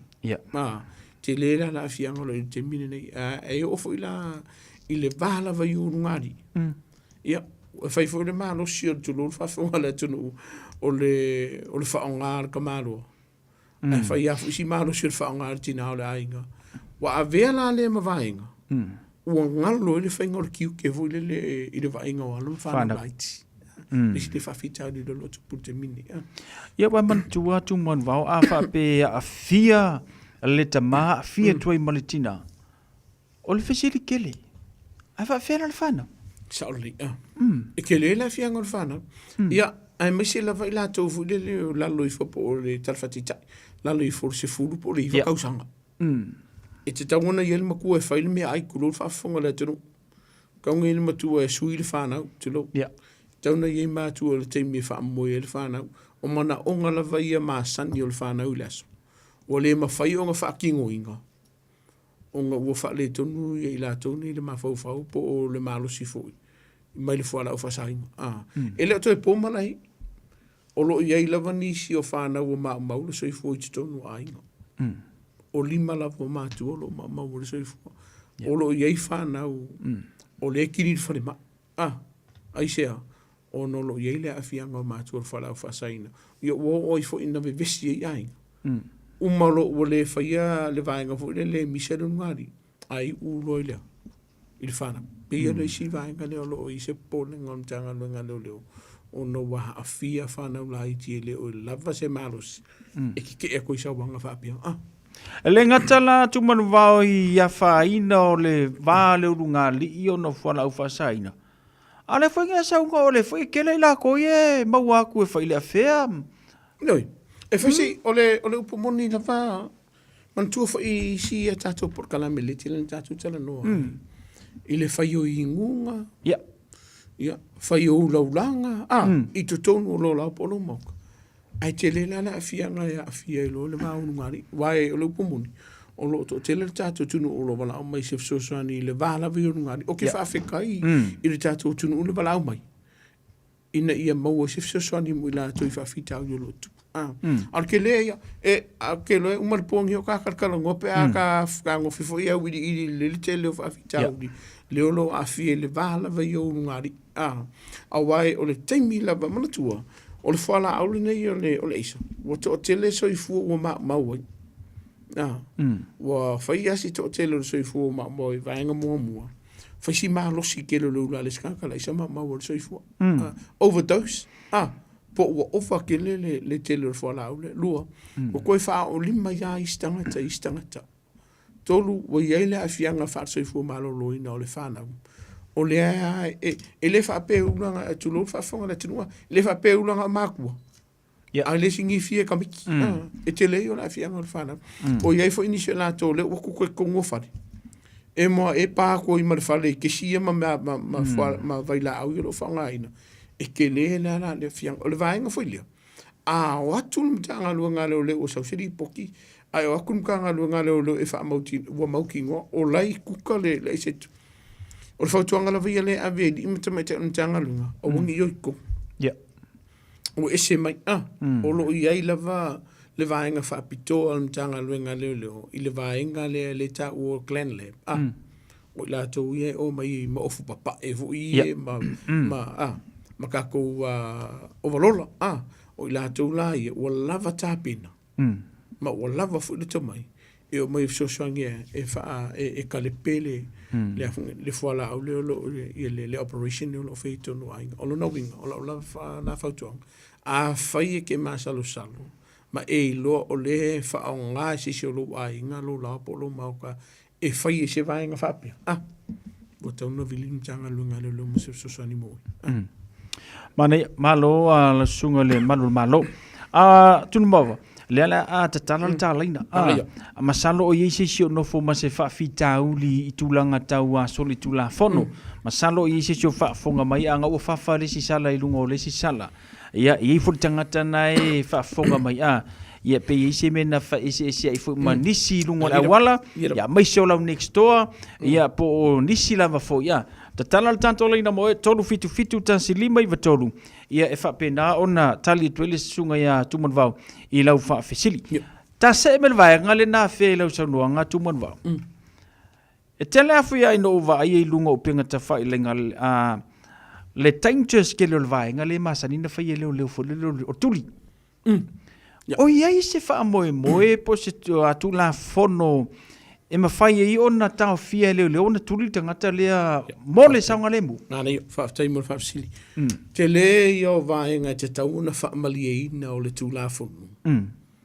O ngā mawhai leo o ngukuli le mtanga luenga leo lo si tangata. E le mangingo i o le vaenga lea. Ina ua o ulu whale le mtanga luenga leo le lua whesuma le lua. Sa te leo kai mi fo i le iai lo loka masa soro po uka maukingo i so tūla whonu. Kuli lor kabali. ua fais ua tele suinga am tanga le wai ona ua to tele fo ia le soifua ma le saunga le mo le tunu ua lamati ai ona le whaatino ino ngā ruenga ua iai la vaenga e ka kaunga whaamari inga vaenga mua a fai o se ngai o inga o lo o fai e se tasi o la makia i le saunga le mo ai la ia sisi awala mwhenu tau fie mwhenu whakinga lua a fai o se sori ngā tūla whono o lo o tupu le taimile nei o lo a fi ai se tasi o lo iai se la au malosi e ma fai o na whaatino e kele le o vaenga whaini whamari eina o kare whakaika a o vai a kulo le taavale le o se ngā ioinga le na manu ai se kasi shopping center a le aruka kare ma le whanga po le ase vaenga whapia e le mwhengu kangu lo kuri lo te mine o ke kango i le leiki o longo ia i la tō lo va ira tato wa com center po vaenga le ofsota inga wha makala iai si yaki na kuru ka avale o i ngā sa uri whakanganga pēa pe kuri pele ai te le i ora ngā ruenga e te tau ma vaenga e tōna whamali ein wa le whapea o mga o le kuri ne i se mana tō la tunu soli a mga o ale e kuri ka avale le hai e iai vaenga e te tau na whamali ein e iai vaenga e whamali ein fo tu la fono e ma fai e ia kea ulawi wha tu la fono o nga wha e ia rau saidingi emo mori e wha akulo sa a emo le mori le o kele le saidingi e wha aku e halu le akua e le mawhai o nga wala kulo e koe kuri le temine le ai e te tau o na whamali eina ai e inga mawaenga wo umona lima teita ina le mtanga le ngā le leo ai o kele i whaia lea so i le vaenga lea o le ngai o inga lea o le kuri inga lea o le kaavali e iai fo i le teimi e alu rar kuri inga e ia tia ulawa ia lea ia stau po la tō fo uwa ururu i le vaenga le mtanga le ngā whapema iai ka o filo ua tau na abandon pe tu kula fo i do au ngi koe kuria ai a fai e sau le fautuanga le ai kuria e ka kau o ngai aki au se mafua anga te tau ala inga ule uska ia mo ule whanau ngol vainga le ole kele i ole ngalunga le ton whatirin a ofo ina ngā whapea ole lau ka ofila ole koe kuria ka vale e te tauna o longo i le ofisa o ta inga i mātou le i le fiafidea whapea o au le ua kape i ara usairingi kape mori o le ua paka le ua ku le lau taavale i fafo ka umare no whanga le ua ku ai se a umang o whamkala uma me ia whamautino le ua tu o le koe kuria ai ke ola ver ka vale i lumaku ke larvae ngai se fea ia i lalo tu la fon lo no winga e te tau o na whamali e ina vaenga o le tu la fon ma vaenga o le whatino ino ngā luenga mtanga luenga leo ai le kuri inga ka vale pe tau fifo tuli no tau e ei se feso o ta inga o vaenga nei tu monua awai e tele na whai nei mea tō tino a istangata le winga lau tala whail kuringa leo mau o waruaku so ar ka avale alis kanga kale kui au kafu masalo pe lua i le koru ka avale le wala vevea mafua mai atea e ei ta avale isi tangata la vevea mafua mai i leo madiro e ei se feso ta inga o tō matangata ni feso soani e te tongi ngora ko ka avale mana tua a whapea o le usale pere whakika se ufa i se whati tengi whawhaingo fie kongi le vaenga fu le whapapa ipa misi de ka vale e papa i pa wolo sa e ka kaun tanga lunga le lona Facebook fanga so so ni e oi vai ngai malanga lo tupu e tenen vala o mele tu a fai fa sekudinga ai la bia mana tua a mawar kanga kade e aver fam sino a vako mai ma video me fai ka vale ai ngai e fina wina tanga lunga le e ko kongir kanga kale wa ngade kanga kale le e la veka ai ei se vaenga e la vea i se tavale la tunu mtanga luenga leo la vaia. Ia, e insurance al mtanga luenga leo. Sa ili le lo ia ma fai ia fetu na inga mal mtanga luenga leo. E fai se fso son ni tutongi i vaenga ia. Ai le whapea la vero whapea le olo wa whakamala le ai. Se ia vanga na, fai su enga mai loa i fo, o e se au le sa al mtanga luenga leo te mia, fai e whaatino le tiuti.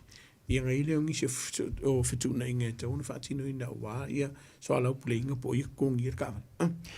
Mana te loa le ua malama ia le vaenga le tuman vau pe ona ia le tampo klame le nia fia o ma le tula fondo le tanto tu ia lo te tala tu lava le tanto le ina mo oi pe ia sina facility futuring ia lo tala tu lava no mo oi fa pe mai el tanto por klame emo mai ia lo no winga o fiko ka kali pe mo palo ngai o sa email se mo le fa ma singongor fa nga palo ka le la ia ngo ka dia le o la laina le si vai nga tu man wa tele na fata mala i tatu o le o uma le o tamama tinai po fese me anga i e tu ule sfulu lima tau sanga po lalo i fo pese fulu fa tau sanga o le ale matua fata pula ina te tau ai o na fa amuli tamai tile fale ai o matua manino tu la fo no yo sumal fa o sumal fa tau sanga ele lalo i fo sumal fa e mana tua fo sumal fa fo ngala tunu ele fa pe as sumal fa ya le e te tau ona lava le to mai ma le malosi le mafau pa le tino sumal fa le e ngofo nga uia le fa le ma vai nisi ia se upu fo le la tamai ele ma fainga e ku o se sumal fa ke sila fia le o yaisona sona mar si anga fa le mafau po le kingo tal fa te tai o le inisi o fa na ue e se fun mal fa le mafau o le kamagi ki fa ko afi ko sanga tu lo fa fonga le tunu walanga o lo ye fa fita o di fa pena ai le fa pela kanga ku o sumal fa ai ki sila fia o ye mana o fa pito o lo ye ia nisi o fungeni o ngasi tu nga le fa na e ki sila fia le o sumal fa de ele ai so fa mo nga I lo la vai do tono lo ai e ku sumal fa de le ai e manina la tu la fono ia lava le mana mala morka ka de sumal fa tu sangol tambititilia lava le malo si lava fo de toma ia wa fika fa ma fo isa o le ale malo se sumal fa de pe asa u ka ka sumo ku ko sanga ka de pe fa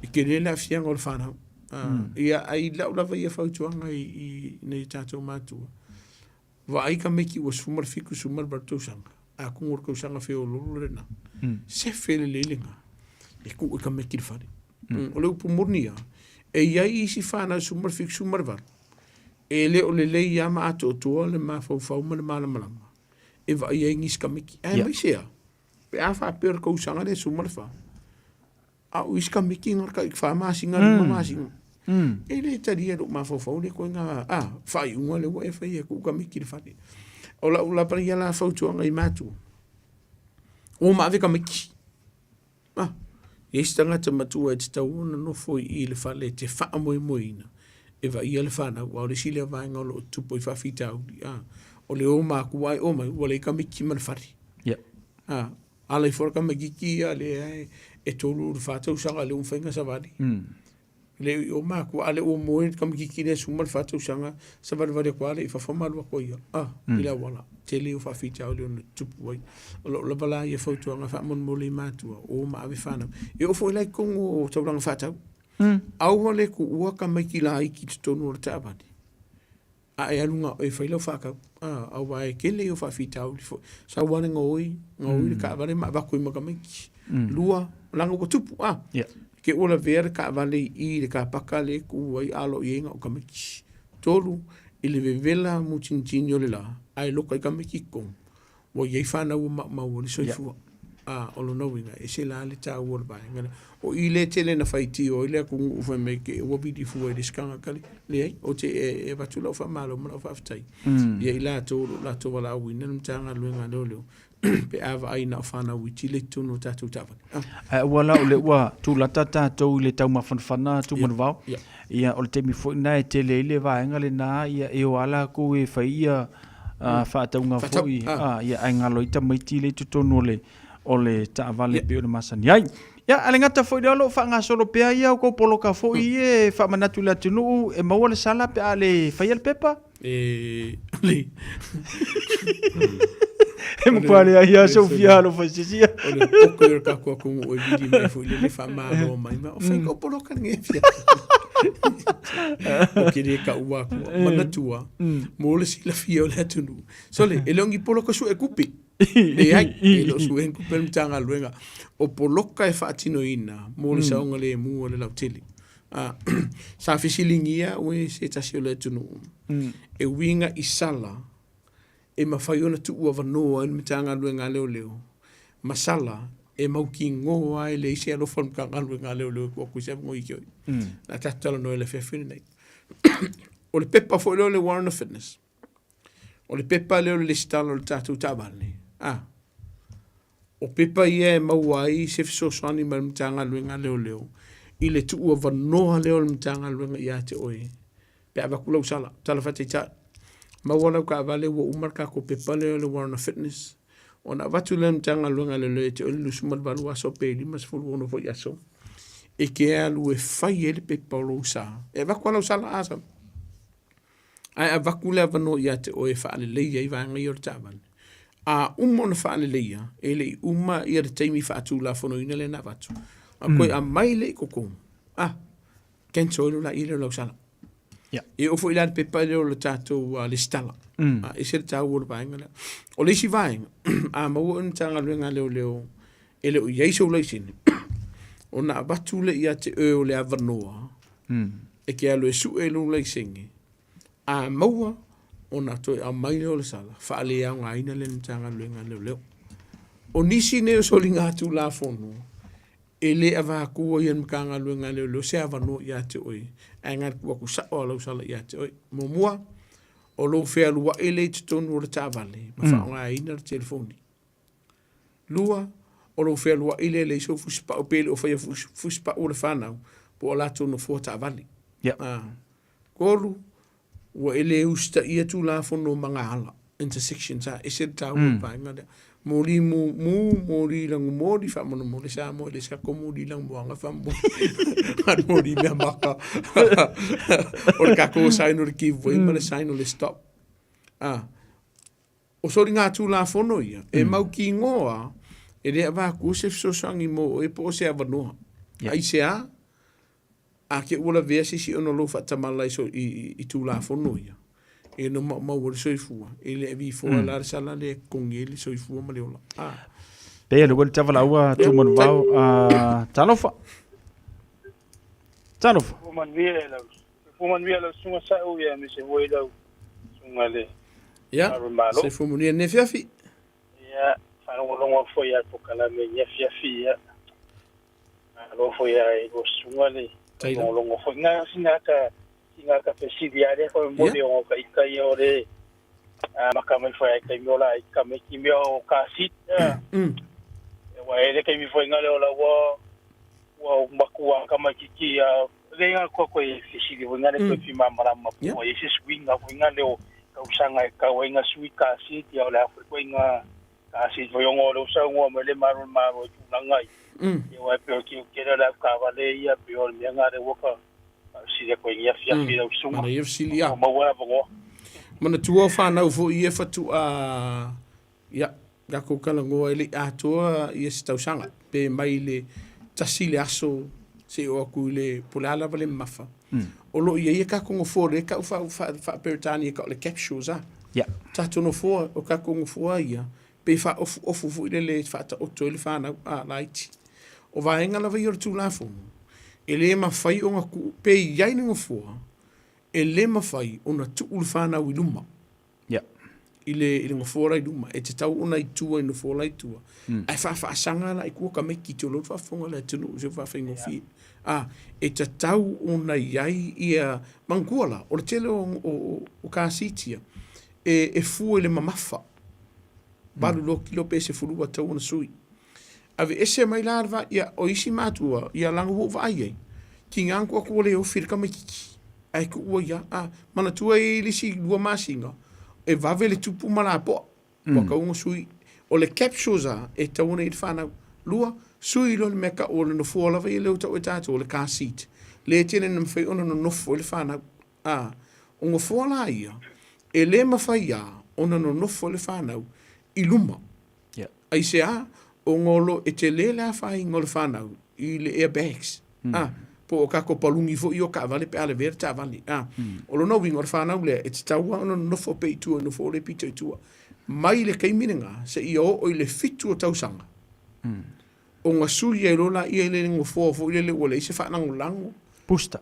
E ka o le pusta nga tu lo fa fonga le tunu nga o le vaenga e no fo le no fo yo le tali ipo le fini kamalai e le se fa na lango le ulu e le se fa na lango lima ai ngo fo lo kama i mo mi le ngole le ka ko le pusta sita mai le fitu le na tau sanga e te tau ona ye le fa na si o ke lo iskami ki pe fu fa ma fo fa ye o le sis fu mal kaskau sanga e kai ku kusa le mo lunga ma le si di makau sanga o le fautuanga la vai ele mtanga luenga e te tau ona no forfana i pusta siti o le tele le vai ngolo mo waisa la tulu wa va ku pusta sit fa ngo foi le kausanga po lo tausanga le ai se ia vanga na o fitu tausanga le fana o le mafaile ona no fo le vai ngale a feki si la tu so wa fa si mau si va ver tu por fana ia ma failo la ia le power vai nga ungi se vai nga fu le fa na ngoi le wa ia mo le pusta le po le momilia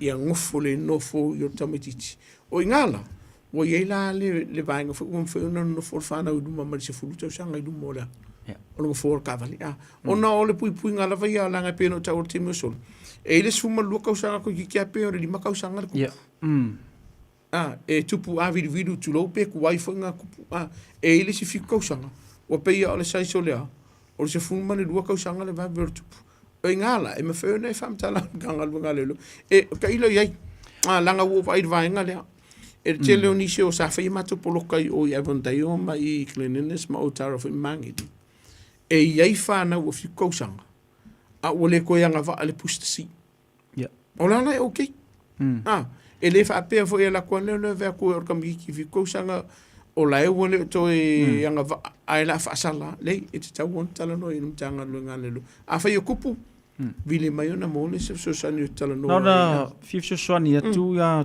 tu mo va si so le wa le me fo ne fa ngole o le ka siti po le pepi siti ta vale ya sa tau sanga ma faia matu training ia wai fo le apalai fo i ngaruenga ye nga lulu ai mo la fesili ya se uso afa peni fa te inga na o oe ma se to lua ma se au pepe e tasil tau sanga o le tele o isi vaenga tina e mana no foi luma a tu le pepe tua afa pele e se vanga fa pena tu pe te tau na fo tu inal tina e no foi tua oe pito tua e tu ia se wa fine po se wa tali tasi pe ko te sanga le si tu o le fainga la le kasi te mo miele meta o le rear facing long wina fa sanga ngai tua o le fainga pe pisita ka ko maka ko kasi ngal fuspa wa le fa ngai le tangata ile tu la fono le fainga le kasi e ia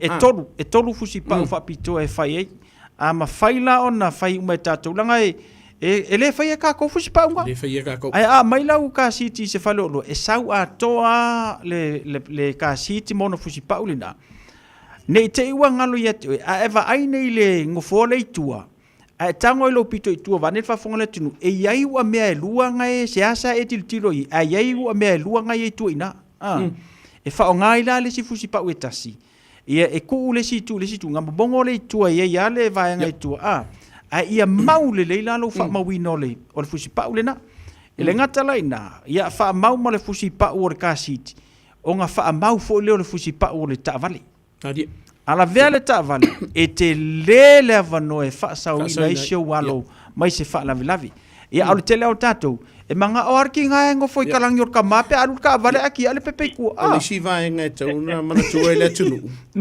e ia le va ngo fusi pa ula iki e ono e ungo vili ese pui ki ngor ka vali ona ni se la to ya fa piko la ngai mai se la ta vali tuai ke lo ka vali fulu we ki mingi pe ne ta wai u me fa penga ke lo ni se ta vali tuai lo fa ngai le tunu e ola va fa tuanga pa ide vanga for a baby factory po la to le fa o ia e mo le so sani la ko ki vidi ai pu e fa mau le ai i e fa o le au wan fo pe ne ta lo no te mo sola mankua o le fikur kausanga ka mikiki po o le vanga fo le wa mika fasu mar valu sentimita le funga le mawolungo le ka mikiki ona le te mana mia la ia le sena fo e fu le mawolungo ka mikiki la vala ia fa tuanga fai e o ngo fuanga ia ke oi o le koe ofi le whanau, pelo o whikaui. Sila le vangare o le blanket, o i la tau ia, wa i lava le mamalama whaapitu a voidili. E mawhainga la ko whikaunga i ko ingango fō weta una nufo le whanau. Yo nei vaenga le na fisosani o te atu ele uso, ia le ngatara na wha mafusi pa una pe ona vamtala. A o tua la le nofo, te vai ele pito e tua ngofo mele le put, ile nofo lava le, ile pakola i kikianga pito e tua. Ia ele fusi pa unga ke kaunga e kamia kui kua le mele, ele wha lango le uru. Ia nga poloka vole nga ole fusi pa una ina ia maule le fusi pa ule na mo le saunga le mu o anu whana. Po mamalama uso le siri? Ia, whakaida wera sunga sau ia mse wera usunga de maru wa kiwi ya mama whakai po ia wai. O paisi umi le fiko le waru kau sanga e koe whakaua po ise kasi pepe winga e tuan menga roka besina koe.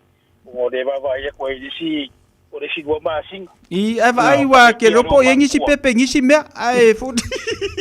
Uso.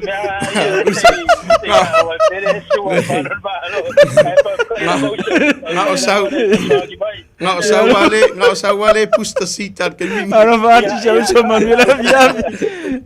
Sen tau o vai ngale sen tau o le malama le leo le tunu. Ile i to ai nga no foa. Malito e ngā nofo i te tauna nofo le whanau. O lau lawa ia whautuanga le tātou tudu. Nanga i eile ma whau vuilele. Ma i ena meo se ua whinge whaangofo i e kiki do boi numa. Ai mana tua.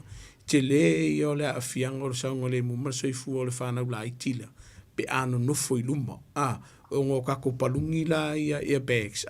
O kako ia bags i po palungi ia. E au ngā mo le saunga le mu. Alu te lei o le avanoa, e ono a whaina, ili sa onga le mumara soi fuor whanau, pēa onga le vera ka awale i a bēksia.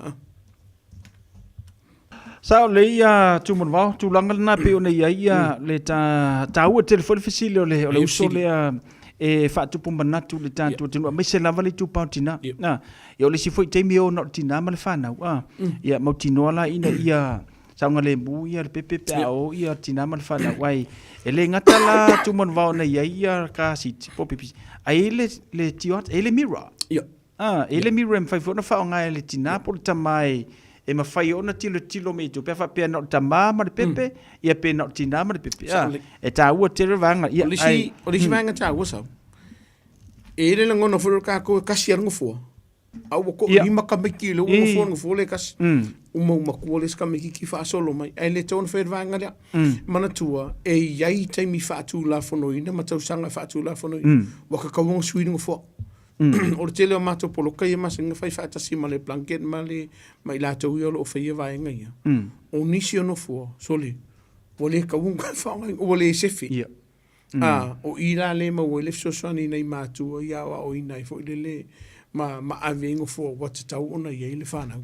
Wa resi a inga wako o lima kameki, o le lima na o tau sanga o le uo umaia, ile ngofo lea, wata tau ona sui ngofo, o le se fere. Ia man kua fo ila e tumon wao i ka koka wale fiku ngofo, a maka kule wha ngofo, ia wha kameki, ia wha i ngofo ka wale, ia wha pea lawa, wongo kameki, wai wha ka wale ongo ngofo, ia wha pea le arua, wha pea o se furu kameki, ia la foi ka ko ka vale se fulu vengi ia pe ova ku se fulu fa karo se pas ia ngala nga mo le maluma sabia fa karo se pas i fonga e mana ia le city wa i o le sile vai ngo lo hotel na fa sala ina i el tatu tino ona o le malama le fa i le fingo ngo fo le fana ma vai nga tu mankua e se la unima se fulu la usala e se laudi ma se fulu sala e ona batu ni mtanga luenga le lo ia te oe. A me se lapa oe lea le ave ta'avani. Pe a failea o mua o fata mala ilea. Ile le fai o fuspa umana fōa le whanau lua. E le o le lei le fatino ino le vaenga le penga e kaua. Wa maianga o fuspa o ka vale whaamau. Ai le whaonga ina fuspa o le o fōa. A failea ke kaunga koe wha ofia ku fuspa o le o no fōa o le ofi. O iere whaafi ka hudi. Sui le na fua, lo na winga, o le toi anga va ala na fua lea, ina e va i e risa unga le mua lau whanau lo nga winga. O le si vai, e tā ui o longa le vai, e tātou community groups fo i, po le palankiki.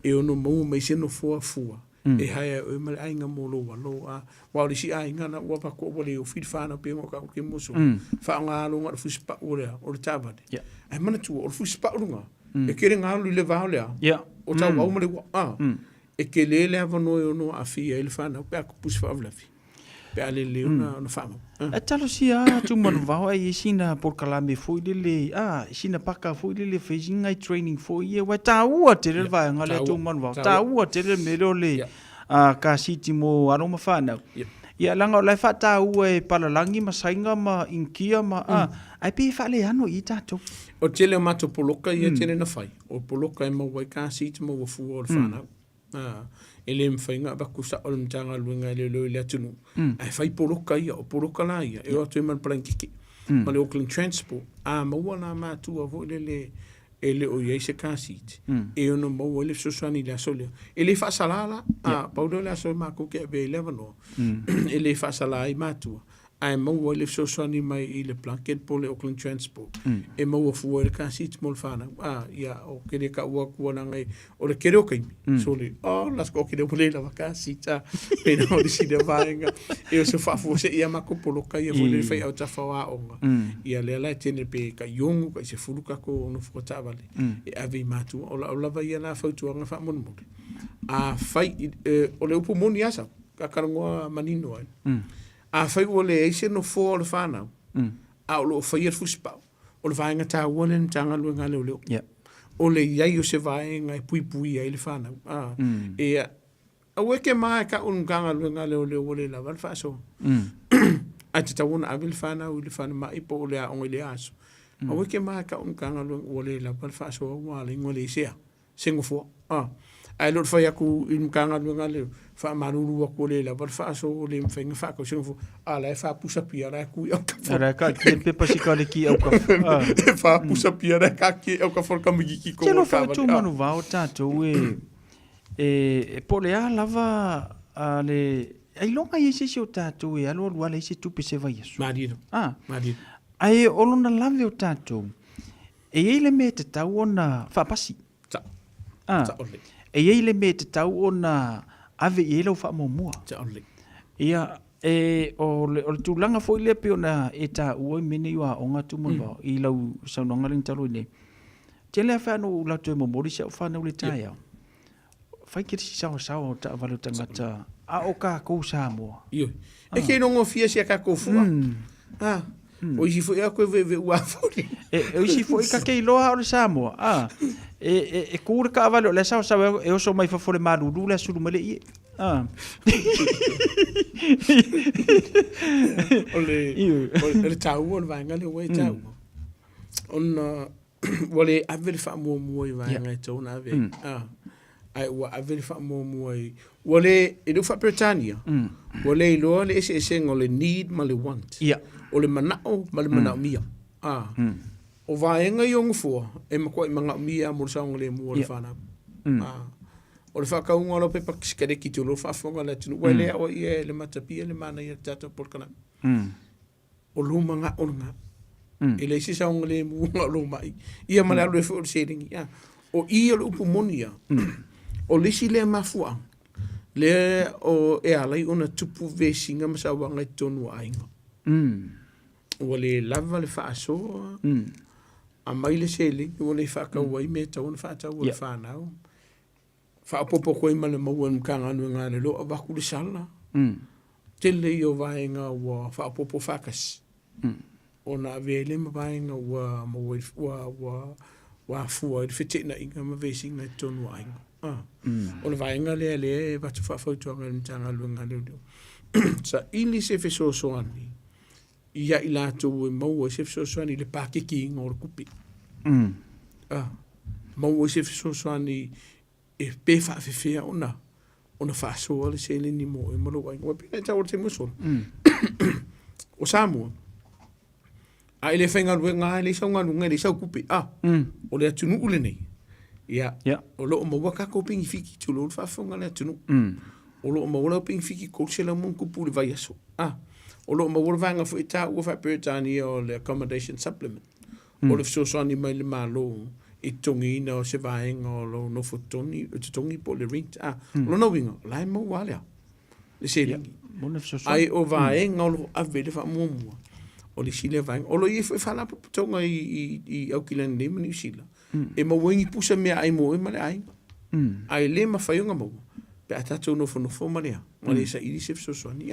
Ma tatou na fo lea ine te ua ve vese ki aru e whaaru le tupe i whaalawlawe a ngaile i whaia solo i sengi.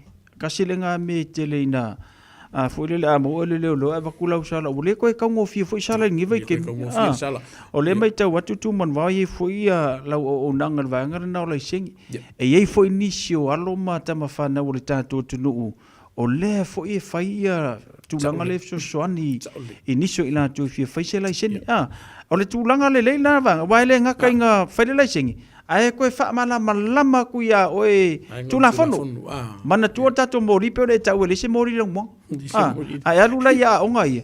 E tele mea le mawalo la i sengi. Wha Samoa. Koe benefit e tato. Malaysia wa o tele whai atu fo ilere na whapea o tele tantunuina nisi wa onga lo whai tamari o le atunu ua o tele lato lo whai. Alan me le kongit kupenga o le maura onga fuai. I por kalamel mtanga luenga le le fai. E le so kupe walu. O isi por kalame o lo maua o lo etongi ai kupe. Pe kai koru se lau, pe kai dimba se lau. Por kalame lo fai el mtanga luenga le e le se kongi. Mai to tele le atunu. La atu titar tonuina. E le isa kupe aru ai. Paua le fa mon mo le Samoa. O wongi iso mga kokela koe piki mai o lo fale mai o le aunga. O lau lea ngā luenga e tau on whai. O lo whaavanoa, o lo taimi, o le whaanonoanga leo lo iei. E ese nā o mai suafa. A waku lea vangoa, a le whaonga ine lea vanoa. O lau lawa i whautuanga lea tunu. Whaonga lea vangoa wa le whaifua. Mai e lo lai senge le liu mai Samoa. Mai lo lai sene mungo le lenas. Lai senge le ngolua le restricted. Si o lawa lai senge le full lai senge. E whaia fua umau o nanga nei. So swani ia te oi. E le eise kokonki. E le whape whaia o whea koe kisau i rea onga lea. O whea koe le kongi me lusu kala ia kia lea. E le ai masi senge e aru e le vaenga lea. Paua lea o lisi le vaenga o lo tala noa mai e le tātou tinu. Se pei e le vaenga whaia le popole langa le uskakonga. E tolo pulo i nei ta mountain ma tu o i ka fiku su mal fata usanga. E le leida ingi disi. Ala u felo mo la sinki. Tolo. Tolo pulo i la to. Au ke pole le ska konga. Arko kele la le au New Zealand birthday le fai solo mo TikTok e pa me ngombe ya le fero ile se la. Le singa me kuspayo. Sorry. Le ya o lo mau o nanga o le sile vanga na le ona matu sa ili. Le vanga na vien mtanga luenga le lor Pasifika.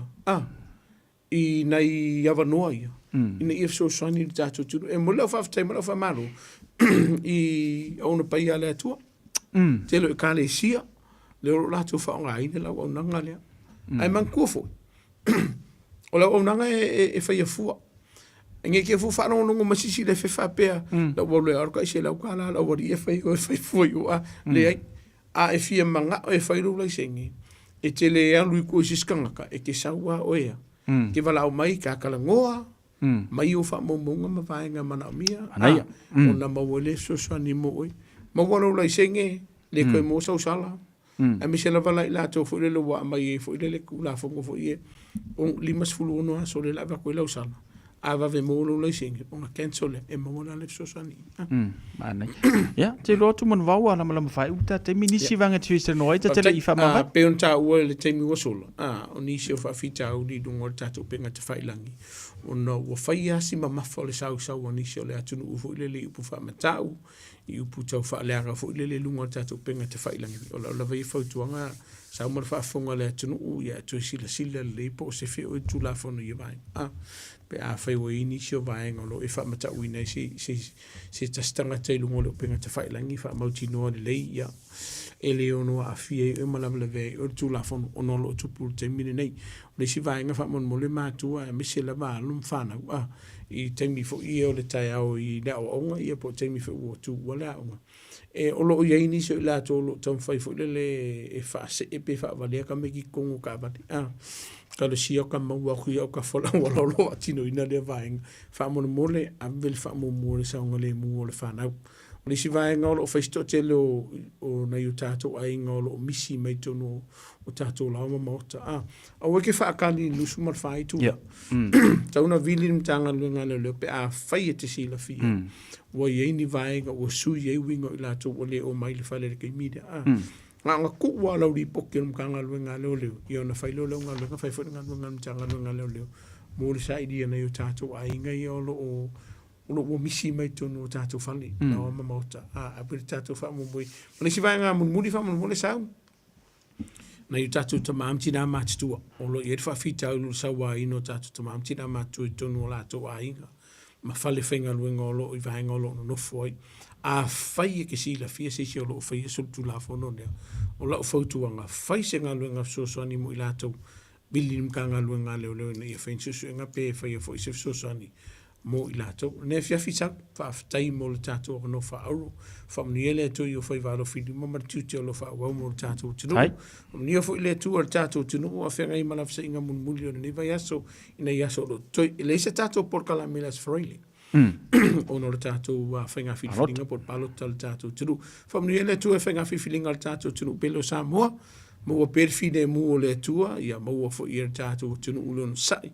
I le tele o whawhita au rolo o whtea ia o I lava na mahalo e kula I mai asau ka ua ia ngā lau aunga wha mangano le atali o le ase vaenga o le au nanga o le tau tamali I lau si le sila ma lau whaafonganga poto ale tau tai ia e sila nātu iama wha mangano fo ia le atali pe a whai ua whaisi wala au mai o le akungu ai le karier kerfong ke minga lau ka nguru lau ka mai te whaafo ia tuara wala au Samoa mana tuara tasi o le tātou numera lea e wala awan tanga luenga le lo so la se fa fita oli fa fu se lo tu pu te mi nei tasi o lima me fa na fa e lungo le telefoni po lo penga te fa langi ma o le so so ni mal tanga luenga le leo inicio vaenga te fita la no ai ai le fa la fa fu se ma le o tasi o valu fa iva ma o le so so ni mo I la vanga na sa mo lo to ona fa va fa ma malamba vaenga o le tu la fono ma la wa ya tau ma vaenga ele o malia ele o finangalo le o una ngamtanga luenga le lo family ele tu ne fiafi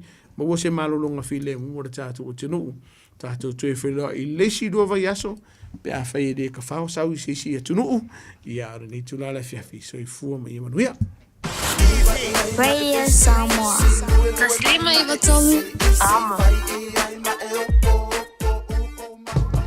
Beta Drive Doctors I le tau longa wha tau I mangele wha pēr manrua mo le vaenga o so ngase pe amana o mia e wha tino e fo I ma tuipui o le whana witi o tuipui la COVID flu iwa mo I la tau e sfuluan tau sanga malunga atu wha pēr ma tuipui o le flu wala au telefoni 255 iwa valu mo so wanoe wha tino ai nei au nanga o fisa fo mai I mangele I taftafane o le McDonald Amanrewa e taftafane o le Faletusi po le Public Library.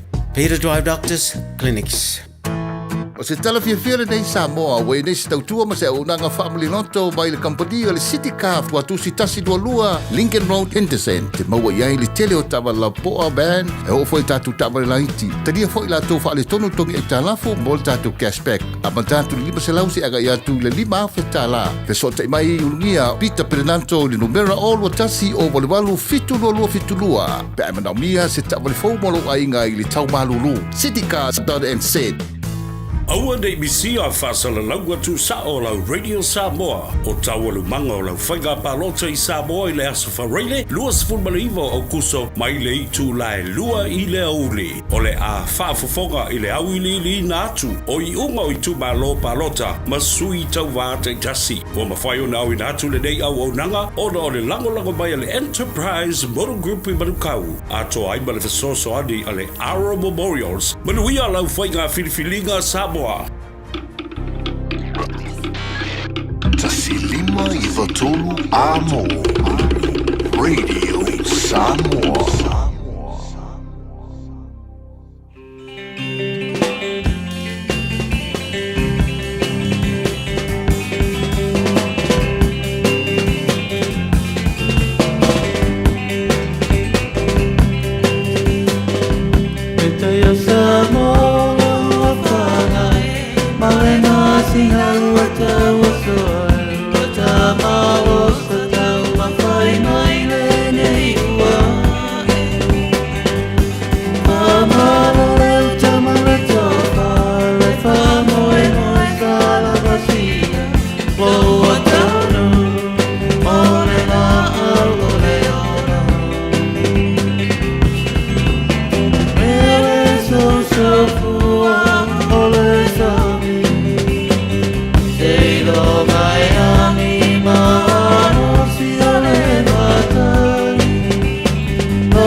tatina peoni o fia tutu po a whae a ina si o tatu o turu.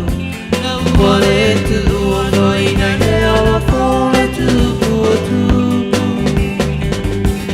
Ai so ia te whai whai upu, ai ambo ane si o tatu o garu. Mana tu o whai le tawa e mama e si o na fu. So so ole sami sei lo mai anima no si ole matani ya lewa tula mai le tato taimi le wati wa fa minute wa te ele tula iwa fa matafi toi male tato por kalamele na pe ona yeile tautua sunga le malul malo tu manu wa siki asiu ya male matanga wenga o leo so swani foi mo tato ya la le usita i o le tula fono e fa pena ya ona tato wa mulbuli ia ina ne yaini nei fa le tonu pe fia ya ile soli tula fono ya ona tele foi leo le selini alu ia ona olele usita i o tato tula fono ole tawalunga le tato por kalabe le depo fa tasima yo auna le tua pasta sta vita levuka le ngata foi lea Pasta Ropati utumapu ya malitato por kalame o le taimi o le filfilinga pe o na masani le la tautua ia solulu vai aso te itasi o le meleu si maia lau whaafonga ia wafale upu whawina le atua mo tato i le nei fo ia fiafi usi maia le whaafonga.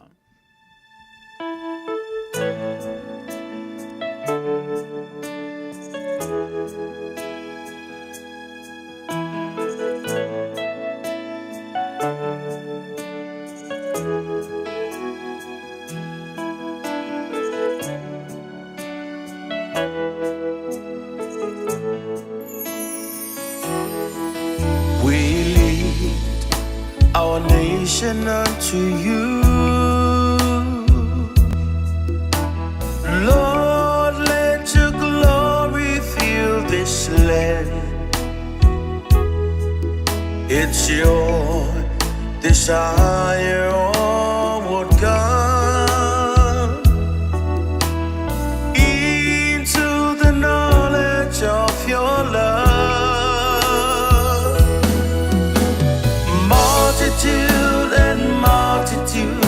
In the valley of decision, waiting to hear the good. Samoa, come to the Lord. Samoa, come to the Lord. Samoa.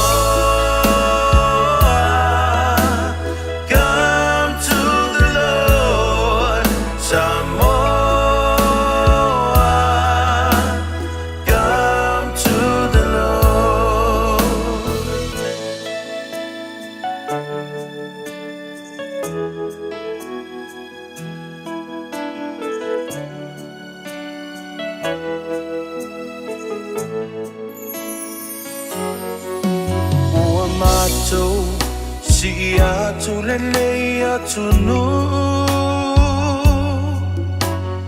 Yesu yutu muilo mamalu Olo finangalo ya o mayuma Ile mala malama olo walofa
Ia lava o elo mātou tuone nei foi vaenga o le fiafi.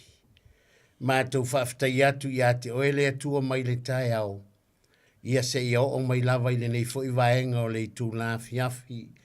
Le o mo atu le mala malama o le nei aso o mai foi le poli uri o le pongi sa.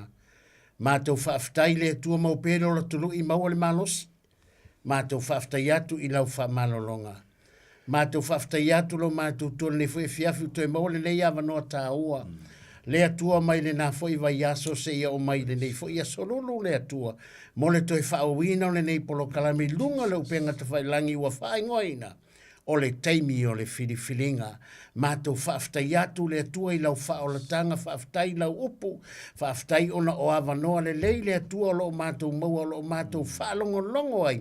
I lo fetalai mai e taitaina i mātou i le ala moni, male ala tonu e au na mātou savavadi ai, ma ia mātou i loa o lo maua pēr le taimi e whaia i na mātou whiriwhiringa, a o le io o mai le wala au, le atua lau ta talo i le nei a fiafianga le lei mai o i le amatanga o le polo kalame, i le nei pose i o i lo na whaiwina, whaamanuia le whaalongolongo tāpua i mai le atunu, mai e whaau atu le whaalongolongo le atunu, mai se fo i maua nei le ia o mea whainga luenga, tau lava i nei e whaau ngaina i maua e awala i lo whingalo whaalewa i lau upu le nei po, whetalai oe nganga pa ia i malia i o mātou loto, whaamanuia mai oe le ia le nei e fiafi le amatanga le polokalami, se i o i lo na whaiwina fo i atu i ate o lovi inga Yesu, ona o lau suafa ua mātou ole mawala au tuai.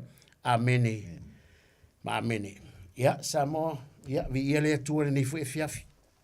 Mana tua i matali tonu ia ua.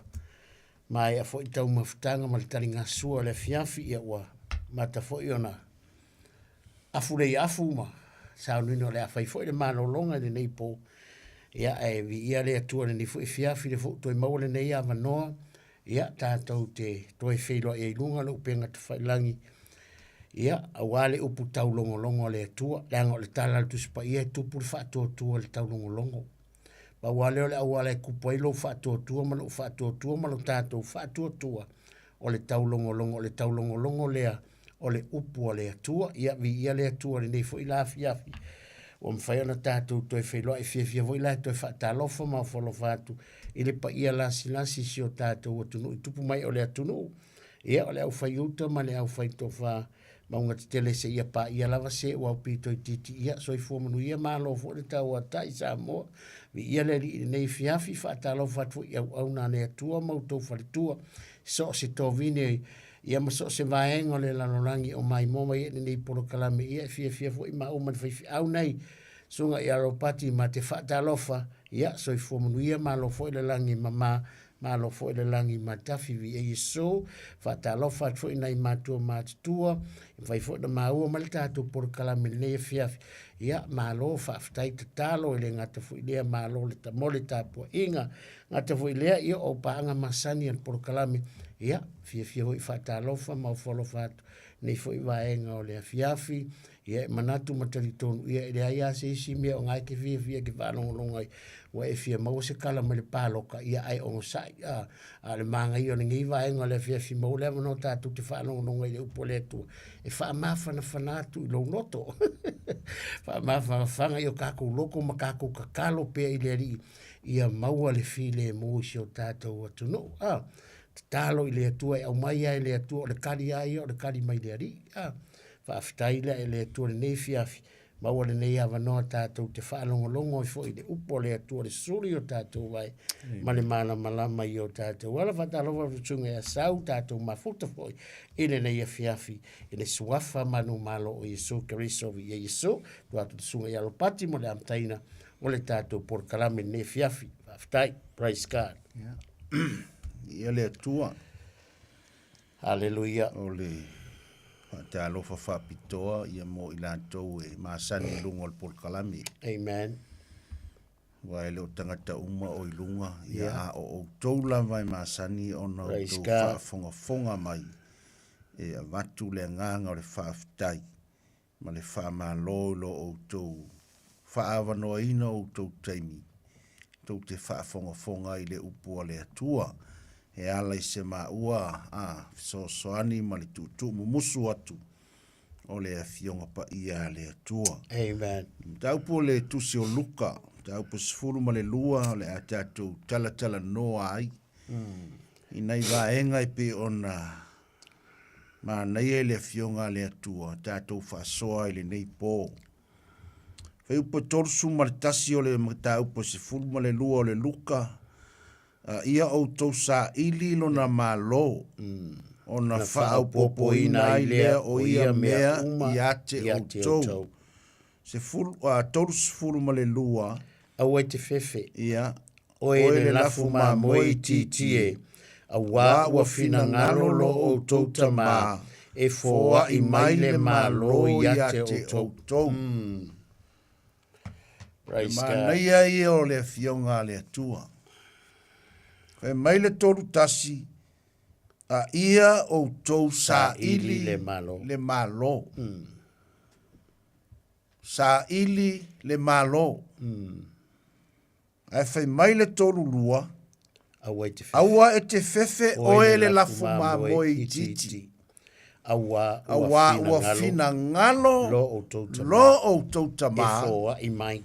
E fōa i atu le malo. Amen. Lona winga. Praise God. O lena fai mai le toru tasi. Sa ili le malo. Ai fai mai le vaenga o le fai upo e toru sulma le lua. Ua fina ngalolo o tautama. Fōa i mai. E fōa i atu le malo. Amen. Praise God. Oka le manaia.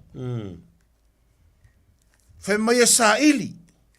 Mantua fulale te mātai o e ono. Yeah. E isi ea koela kuspa ia. Mātai e ono.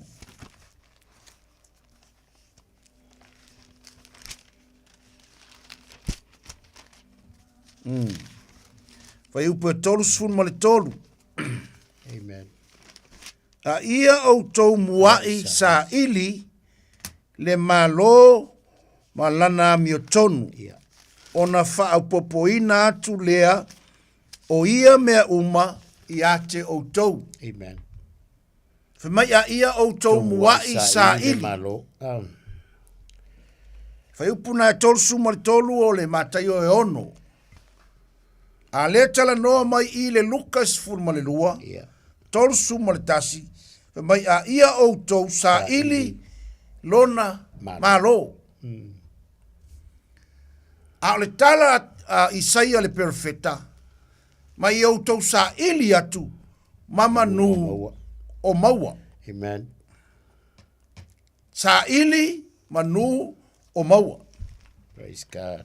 O le mea mua le e feta lailanga o Yesu e o nga upuia. Fe mai e muai sa ili le malo o le atua malana a miotonu. O le tangata la sa ili ile malo leo fai maltus pa ia ile fai upo tolu lua ua fina ngalolo o tautama e foa iatu. Ia. Ma ngaia i o le mea lea. Nono winga o le kaimia ke sa ili ai. O le kaimia e ke ole ai i le atua. O le taimia e te avea Yesu ma li i lo wola. E mauti noa.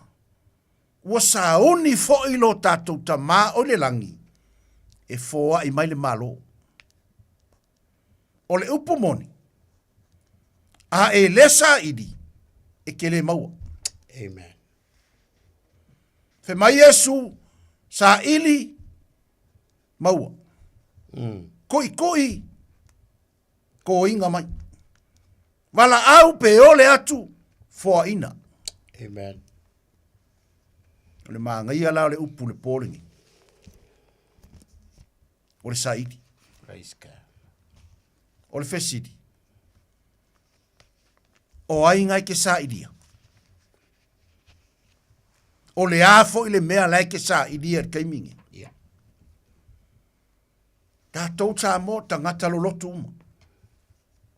Kau ke fia. Kau ke o i le tapua inga. Maa ngaia. Se lau pasenge. A o le fesidi. o ai ngai e ki sa idia. O ai ngai mafu ai nga e alu i le loko. Ia kongo e kele kari. Tele langona, tele finangalo e whapea ia. E alu le loko sa idi le kua maanga ia. Maanga ia. Ai asisi ka ngaka e sele me ero e loko. E eres ka ngaka e alu le loko, e esisi mafua anga esi. A le ufai mai Yesu. Ia o tau muai sa ili. Le malo lea. Amen. O le mea la e ke whaia. O le sa ili. A e sa ili. E fo inga mai. Yeah. A e koi. E ko inga mai. A e ole aku. Sole. E ka kala ele aku. Ole fai koko ama. Ma au mai ia kako. Fe mai e moa isa ili le malo le atua malana a miotonu. E ke sa ili loa. Foa i mai le a miokong.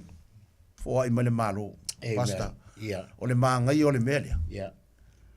A ka sa ili. Yeah. E foa i mai le malo le ufai mai le fai upe kolu. Yeah. Wa fina ngalo lo o tautama. E fo inga aku le malo ia ke o konsole. Sa moa le atunu. Ka kousa ili uma. Ia. Praise God. A vea le upule koe wha mangako aku ia kako. Ka kousa ili ngei. Ia. Aisea. Leanga ua fina ngalolo tātou tama o le lang. E fo wa i mai le malo ia kako. O le fina ngalo leo le atua. Fina ngalo le atua e fo i mai le malo. A le mafua anga a kako le mawai pe a whai kako ke le saidi. Paua leo le awala le a kako le mawai. Ai kako ke maua. Pe a saidi. Pe a saidi. Ai a whai o le a kako ke whaalongolongo i le upo le a kuane ngeipo. Ai a umale upo e kako ke le whai le mele le fina ngalo leo le a kua. Wala e mau ki ngoa leo umale o le fina ngalo leo le a kua leo o le manga onga fwai leo le a kua. E fwa i mai e le malo. Mai le malo. E fwa i mai e le malo. Ai le mawhai langa fwa i mai e le kua le malo pe a whai ke le ke le sa ini mau sa ini makaku sa ini. Langa le karangoa mai whai mai whai kursulua. Aua e te fefe oere la fuma mo i titie. Wale manga ia, whamai aua le fefe, aua e te fefe, oere la fuma mo i titie. Awa ua fina ngalolo o tautama, e fōa i mai le malo ia kako. O le fina ngalo leo lea, kwa leo kako whaalongo longo mai, paua leo me mai kuspaia. Aua le fefe, aua le popoli, aua le akua kuwale. E fōa i mai lava i lea kua le malo ia kako. Anga paua leo le mea lai mana o le tala no mai ele kuspa ia le amatanga o le kawhai purin kawhai kau. Ai e saidi. Saidi. O le saidi la le me. O le saidi e mauai. O le saidi e maua. La fo i fai mai kusia le isa ia le piang ai tau le amatanga le kapur kalam. Saidi manu o maua. Manu o mawhai o ngā maua. O ia. La lai fai mai. Saidi. O le fesiri. E ke saidi a fea. O le a kongo ala kaimi. O le atonu ale taimi o le mana o ile upo ale kua. O le kaimi ale kua, o kaimi uma. Ia, so se kaimi ia. To se kaimi ia. Ele leia kaimi uma. Ele leia ile so se kaimi me ngai kawai so e o ila wala au. Awa ke fa pe ke wai wala au koe. Wala au e kali mai na hol kuspai. Fa mai ele moele tu ne moe. Na ke leo lo lu fa fo ma lo lu fale. Fa longo lai. La me la le ngona mai ila wala au. Ala mai saidi, o la kai me ka saidi. Now. O kai min ngai. E lai si kai mi. Amen. Ale fa merkus pa ia saidi ngai mangu o maua. Manu o mafai o nga maua o ia. Amen. Lau ka ko fa lo wa mangi mai. Aua e te fefe, o ele la fuma mo i titi. Awa ua fina ngalolo o tautama, e fo wa i mai de malo ia te o tau. Ai vai de ma, fai mai da rua kosu kolu. E ngai mea lai, fai mai. E ngai mea lai ki maanga, ia ngai fai kosu kolu apati. Mai ia o tau fa atau watu ia o tau mea. Me mua mua ngai fai mai ai. Langa lea la fo wa i mai e le kua malo. O le mea ngai fai mai kala kuspa, fai mai da fai kosu kolu. Ia o tau fa atau watu ia o tau mea. tau te avatu ai mea, tau te avatu ai mea, e whai ma mea lofa. Ia whai o tau nia o tau tanga. Anga na tā. Aisea, whamai, o le oai le langi, e le umalava. E le taitai ane fo i aise se ngaoi, e le atia fo i e se monga monga. A vai kako le, pe ole, ngō mawau faule le a foi le whaupule konsulua, whamai ia o koufoa, ia o koufa tawatu, me le lenga whei o le kaule le a foi le. Ma kua kaule le lenga saufa ia Yesu. Mai ole a ese me o ke whai nga ia o mawai le. Le o lai whaavavau. Kako leo, le mea muni muni a lea. Whamai wa uma nga. Ai a whai a mea uma. Ai pe me muni mudi ale nga fei o lenga ko Yesu alu lola fa ka uma ia fa ka uma me uma o nga sa lo le ai fa ya kule tala Yesu le ile tau le ala ai fa mai walu o tinga ale ka ke vai de manga ia kele ne ale manga onga le ale fa mai kala spia awe ke fefe o le la fuma moi kiki wa o fina ngalo lo o totama e fo ai mai le malo ia ke ko o me la manga le ko ave ese ku me ia le ngo le la o ke mi fo ai mai le ma na yo me le o ye amen i tangata le nga fai nga sau ia Yesu e manga o e fia i lopo la me fai ke mo le la fa fa ku Yesu ka skula fongo me umanga me wa uma uma kausi uma le ia se me ri kausi uma amen fa ko Yesu ko kasi al me ko ko ro le fa ka wo me nga o le me le ko ko le kala le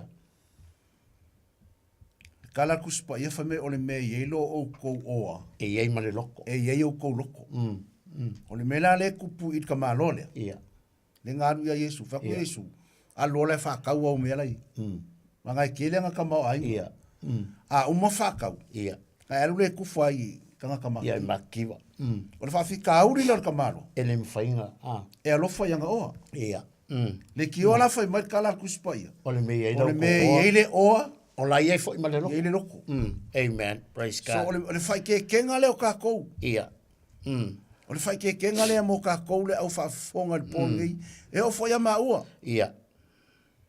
Inga nge i a vea le mea lea o le oa. Ma mea e ave e o kakou loko. O ngā kakou se sea i lea i lea. I lea upumoni a lea tua. Ka luai o ngal kangaka lea ngā haru ia Yesu. Na whea koro Yesu e le whakau o ngā mea i karo. Aisea, e a lofa i longa kamau ainga. E a lofa yanga oa. Leo whaafafonga. Ke loa e, ore ke leo ngisi fo i kangaka o le whaafafonga mai, ke le ko ka mau ainga. Ke loa ngai ke le so ka mau ainga, o angi mea o whaamangu ia i lea tua, vi ia lea li. A le upuma le whakua ngā lea fio ngā lea tua. Aua le a vea i aile loko. Aua nge i siri le oa, ia oe, ai kiki le ku me fanga ngaringa la fo Yesu le upule ele mafanga au ngia ko se lua langa ke lo failes ai ke fa ku nga iles la lo winga kala fa mai ele mafanga au ngai le tu a ko malea marka mau ainga por kupi ele mfai e mawhainga o ko alua la wali ia langa a kalango le kupe e mawhainga a vea makua. O se airo i ko kongo kako loko pe a whaia wa kele ka mawai. A le a mai le upu le atua e kausie o kako loko. Awange i a vea le kako ka mawai inga ma mea kau ke maua. E alu i o kako loko. A e la i kiki le akua. Amen. Praise God. Ia wha mua pe le atua. Po le alka mau ainga nga iai, iai lalo alka mau ainga, lau alunga ale atua. Amen. Lau alunga ale atua, langa le whawhika auri lea.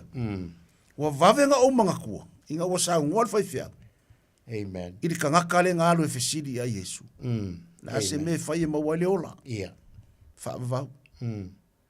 Nga whai aku lo Yesu e whaakaua nga oa. Ki ngā alo. Auange i e ki ngā. Pe a whai aku le kala le polo ngi kulo. Awange i a vea lo loko le mea ngawa i ake oi. Le oa. Ka mau ainga. Kupe wangi me umawa e maua whawhikai le kua i manguia. Awange i ngalo i a kako o mea nga, o mea whao popo. A ole me mua ka kaunga wha mua.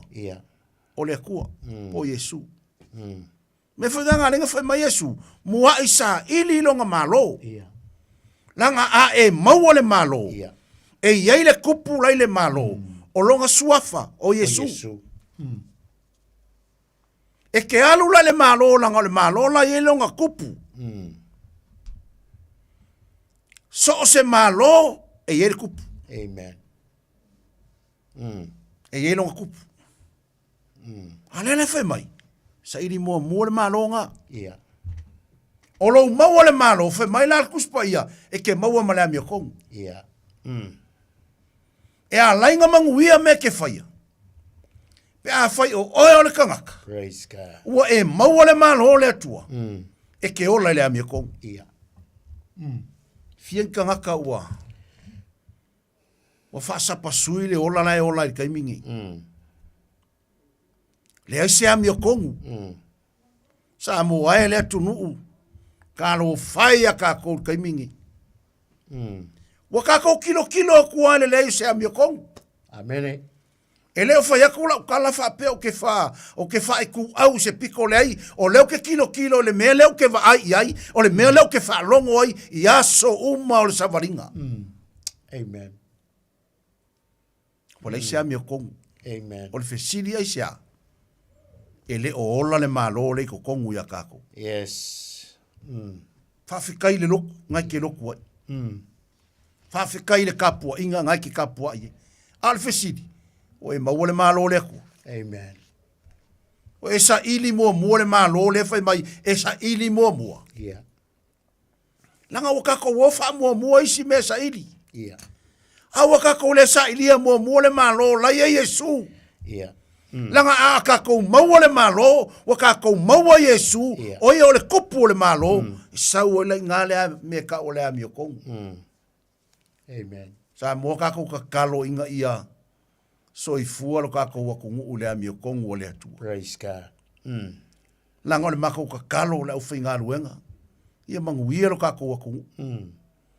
Mau ke le fia kilo ngi malaya, mau ke fia kilo le manguia, langa o le manguia o le ka kalo ai ka ngaka ia so uma. Wha manguia le malo, wha manguia le malo. O le ka kalo ngā, ka ngaka o le atua ma le au whainga luenga ma le au kerisiango. Manga ngā oe kere o ka kalo whapenga, but o lo ke kalango i le mele fo ke whaia iau, ia so uma la walu i le kua, o ke ka kalo wha manguia sa moa maonga kai. Praise God. I le wha piko mangu i akas. Wha manguia uma le au kai, o aiwa kai, wha manguia, ai ola i le amio kongu. Amen. Praise God. Nanga le melenga whai mai Yesu sa ini mua. Yeah. Sa moa, kako koe fo i le akua sa ini mua le akua. Yeah. A kako maua le atua, maua le malo, maua le amia kongu. Ke ilo ala kako koe pepese fia. Amen. Kako mga ngā ki ngei mea kau ke wa ai ai lunga o le o penga ka whailangi le angi mai o makangi o le upu vale ma le songa ka lafo sa uanga ka lo whai. Ka lo whai le kako wakungu. Amen. O whera kako ku, whera kako wanga whai mai o sa moe e langa ku. E langa anga i whangua. O le whesidi o whea oi ai. Praise God. Maka i lunga o peka ka whailangi, o iei se anga i whangua ma se ku, ma se whaalo kupu ai. O le kari, le se mea. Amen. Le se mea. Ai se awa mafua ai ngei mea. E mafua mai, wakako le sa i lia le malo le kua, ma le amia kongu. Amen. Ma Yesu mua i sa ili. Sa mua i sa ili le malo. O le atua. Amen. Praise God. Le loku ngai ke loku ai, sa ili le malo le kua. E lo kako o sa ili loku, le ai. Se le loko le me fai muli muli. Ala le me fai mo. Sa ili le malo ia mau mau le malo. Vai lo se loko ki ale fanga ilo wanga. Amen. Praise God. Kausi ai oe. Yes. Ma ye ka fi mau le ami kongo le atua. E mangui ai. Amen. Ma yaso ngei ole vai yaso. Wa, whakarikari ka kou. O le ale ungar ka kou pālo ka le vai yaso ni. Whakarikari le ali, ole mesini ka ua. Kei loa. Se sa iri malo le akua. Sa iri le ali. Sa iri malo le akua. Mau le malo, mau le ami kongo. Ia, manguia le malo sa mo. O le atua lai tali. Lai le akua le kati. O leva ka kapenga le akua. Praise God. Yo, langai malama le akua kai au. Malama le akua ngafi. Fai mai o le akua le li liwa ngafi mo le so, e o le fava vau. Kako wa kungu pele ka lo fai, ese lo ka lo fai lo kako wa kungu. Ka ke fa me melo ya sa mo langa o le kungu, ngoka fanga wai. Praise God. O le upumongi. O le upumongi. Ka ke mika ya sa mo aisia. O le kungu usa a maka mai fai mai fa vai le ku. Yeah. Amen. Awole manga o le ai mangu le upenga. Sa mo. Awole manga o le mangu le upenga. Praise God. Wa ai le kua sa ili mua. Kako wo ile kua a maua le kua maua le ami kongu e ami kongu uma me fai. Amen. Ami kongu me e ke loku ai ami kongu me ke ngalue ai. Amen. Awole palua fa sa pa sui kako mea. Praise God. Pe kako ngaka ile o ngilo. Kako wo ilungo ke le fongi ma Facebook. Se kako makua makangale nganga sa o ia le aki epikopo. Makangale nganga. Ale mele ka ofi lo loko. Sa moa iai langa ku malanga anga i fangua. Amen. E iai langa ku malanga anga i fangua. E iai le va kapuia. Yeah. E iai le va fea lo ai. Praise God. Wow. Ke lo le kala kuspa ia le. Fe mai ave le fa alo ye ka kau iai le fa alo. Praise God. Nenga lengo fa alo aku i kanga kai kai. Langa ka kau ngo fa alo i kai kai. Nenga lengo fa alo i kanga ka le aku e ka kau i fa alo langa kuspa ia fa mai ave le fa alo i ye wa ka kau i le fa alo. Sa molo wa kungu pele. Praise God. O ke alofa ya ke oelo wa kungu. O ke alofa ya Samoa. Maleka kalo al por kalame o le kaime o le filifilinga. Filifilinga ile akua. Amen. Filifilinga ile akua. E mawhainga e filifili le vaenga ki fia iai. Ma le vaenga ki le fia iai. Ai filifilia le akua. Yeah. E malama o maka. Mai kala le kuspa ia. Yeah. E o le mesa vali ai o vai e ke malama. O le sulu ia ke oe o le upu o le akua. Langa a maua le akua. E kausi ka kou e langa upu. Amen. Kausi ka kou e le upu o le akua. Praise God. A le kumu musu al por kalame o le kaimo le filifilinga. Filifili le atua. A umala so falele o ngai maua le kari. O ngai fo e umala ka kou vevesi. A ke lola ukala le afa ya kulpor ngei Samoa. O ai ai kula i mai les falele. Amen. O le kofinga ngā le kua. Praise God. O ai ai ku mai o le kofinga le kua. Vanga ngangi whaingi au wala i le kau marifinga ngā lo le kua. O ngā ese leo le mei. Ai a whai sa vari sa o ale por kalame les falele. I le mea lau o whakakia ai. O ai e kali mai ai le malo ma le paloka. O le akua nga. Nga kalanga le kuspa ia o. Kanga wa kofia fai mai a. O le kofi nga le akua. Ia. Pule uma mai le. Pule uma mai le akua. O ai le kofi les falele. Le pule nga le langi. Amen. So ka ko mari ni fo ye. Praise God. Wa o foi fa penga. O ye ku mai. Umar sa kala e fai ya. Maria ia ilanga ola. O le kalanga ku spai. O ye o pule makai kai o kofia. O le kuanga. Amen. Ai por ngai ka ko por kalam. Fai mai ya. Bo finga ngalo ka ko ka maya. Fo ai mai. Fo ai male malo sa moa o ka fio lai. Ke lo a maua sa moa uma le nganga le kasi o sa idi o le akua. E fo ai male malo ya ka ko sa mo. Praise God. I le whakauanga vale se malo ya ka ko isia. O le malo o finga ngalo le akua e fo ai mai. Ia. O le mea manga ia. O le maua le kangaka sa idi. Ia. O le malo. Amen. O le mangai kere patia. Ngā le korsu kasi kolua le kakaleka. Ia le alu akua ia se i. O le makua manga, le whai upo le korsu lulua. Le mangai o le whamalo si mai awai ke fefe. Awai le fefe. Le lafu ma moi kiki. O le kalavoi lea Yesu, le kalavoi lea le konfea Maria, o ke fefe. O le awhanga mai. Le tama. O le kama e kui mo moinga le ulo le ngata. O vai ka o wawa ia ku le leipo le damatau. O le kaimi o le whamama inga. Amen. O le kaimi o le whamama inga o le kalesia. Mai awai ke fefe. Awai ke akua kuvale loko kele. Awai lava mai. Oe ne ngale la fuma moi kiki. Aisia, o le fina ngalo le akua uaiai. E fo inga mai le malo. Amen. E fo inga mai le malo, ai a kofi le mo. Ma ngai o ngā pia. Ma fau le lei. Ka penga lo loko. Receive le me. E upo le ko. A le ma ngai o le whako, unga ma le whama ma inga le mai. Am ese mea ngā. Whakau ese mea umanga ngai ai lo loko.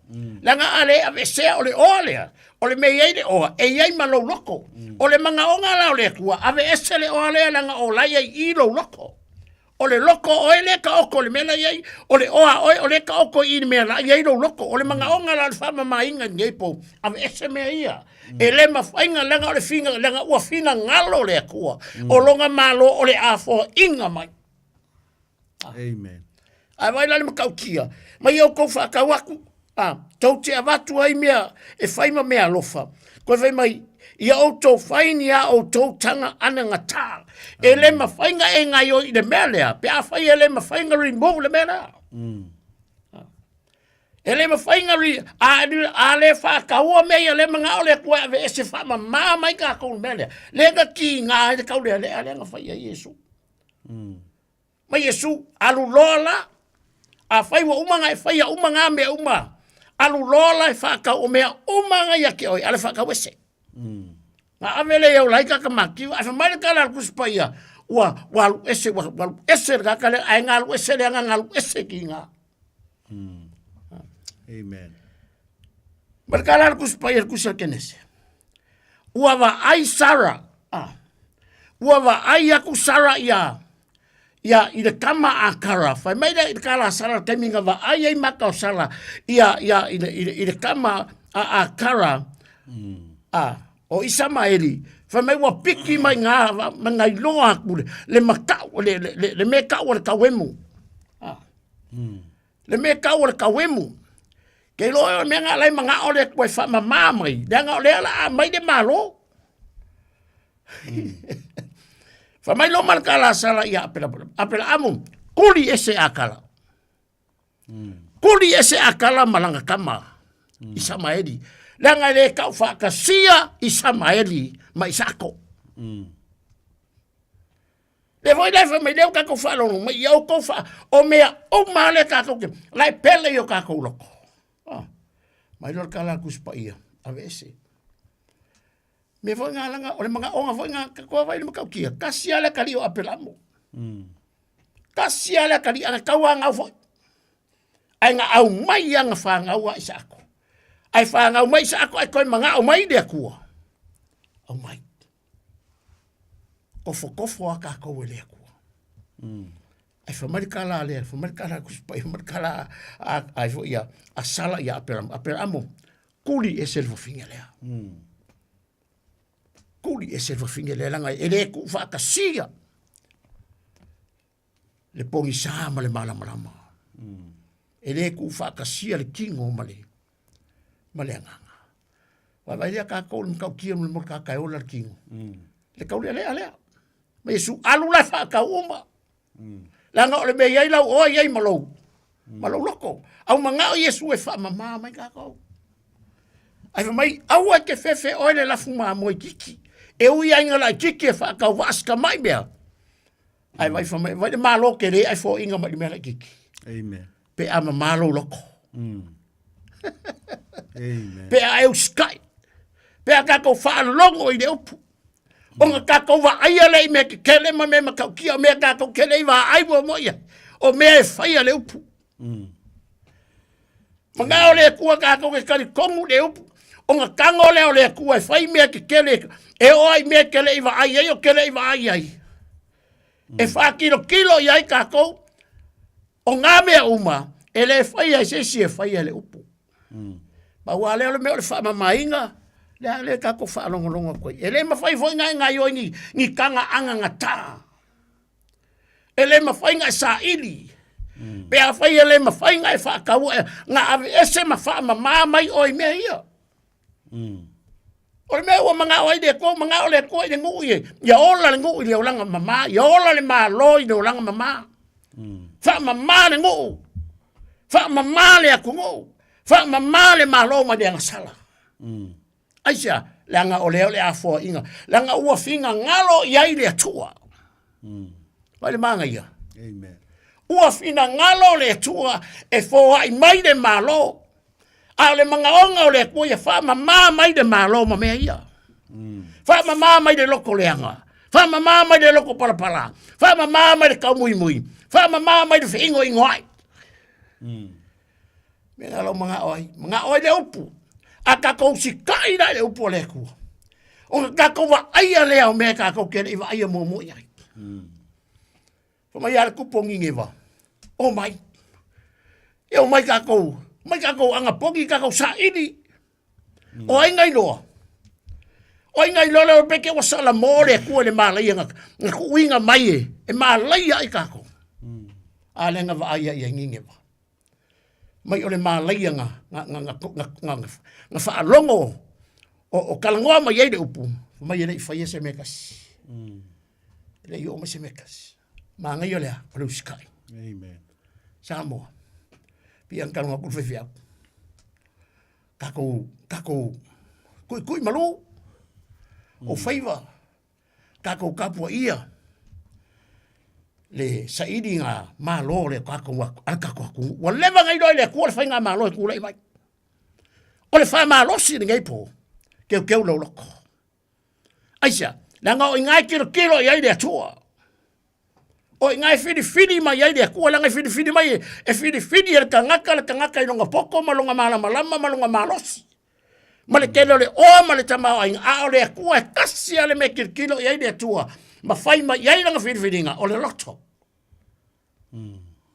O le loko, pau alea. Fai mai de kua ia Samuel fai a Yese. E ka ko ke le vanga ngai ale la ai de polinga. Ka ko ke le vanga ngai ale la ai se longo o saule tanga ka o fina ngalo ia ile malo. Oi. Ka vika. Langa pau ale markala le ku o nanga o ke kilo kingo. Ke kilo ka ma ainga. Male malosi. Ala mal kusipa ya mika kan poko longa poko. Awal mika kan malosi longa malosi. Awal mika kan mau olo yang oloa. Mele le manga ole ko kiria esa meia. Ai afai ke mimika dia imale satolo. Mimika dia ko lenga ke faia le lofa. Mimika dia ko lenga ke faia le fa misingo. Bela. Ka ku fa longa le upole ko pongi. Ole ima fa mainga i. Mai au tau whata watu ia o tau mea. Tau te watu e whai ma mea lofa. Ia whai o tau, nia o tau tanga angang tā. Ole o loa, wai koe ngawa kau ngai ele kua. Ole oai le langi. Ele uma lava. Ele uma. E uma o le lalolangi. Po le ango le kelo le o mal kamau ainga lalolangi. E ia kai mi makiva. Ale o kako whanonongo. Whaingi tanga anga ngata. Aisa, praise God. Iau tau whaingi tanga anga ngata. O le oi le langi. E le umalava. E le tai ana iai se ngaoi. E le atia fo i se monga monga. Amen. Praise God. O kako whanonongo. Makau kia. Hallelujah. Awangi whanka ko malo malo ka wemu. Langa le mele nga fai mai kala sala ya apela amo kuri ese. Le fa finge polonga. Kuri ese isa maeri. Langa nga mawa le va ya sala mai ka wemu. Me fa ngai fa mai ku se fa ka sai di poko tanga ta wemu ai nga ke le mawa. A fai ke poko nga ki ka wemu. Or kai mo le fa mai. Amen. Pai keke. Nangor kala la kuspai sa iri poko ka wemu ai ngake le maua. Ai fai ngofi le poko i le wala ngona.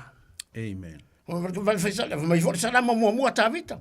Amu ia le tangata le savali di firinga ya mi oleanga. Ele ngo fo yo yang fo e ka wemu. Ele ku fo yo de ala. O e nga sala ai ngau o ia. Ile kula fo ngoi ma fo fo yo ia. Ile tula fo no Yehova. Ile ao a koa malipo. Amen. Sa mo ka ku falo longo de upu ngai po. Fa mama ngo. Nga umia ni malo fa mama. Aisha.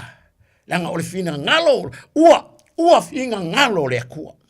Ua fina ngalo le ku ai fo inga mai le malo. Ai le ma fa inga kanga fo mai de malo le. Pe a fa ile fa mai inga ngo. Pe a fa ile fa mai inga malo. Fa mama fa be fia. Fa mama mai manatu. Fa mama mai yala leanga.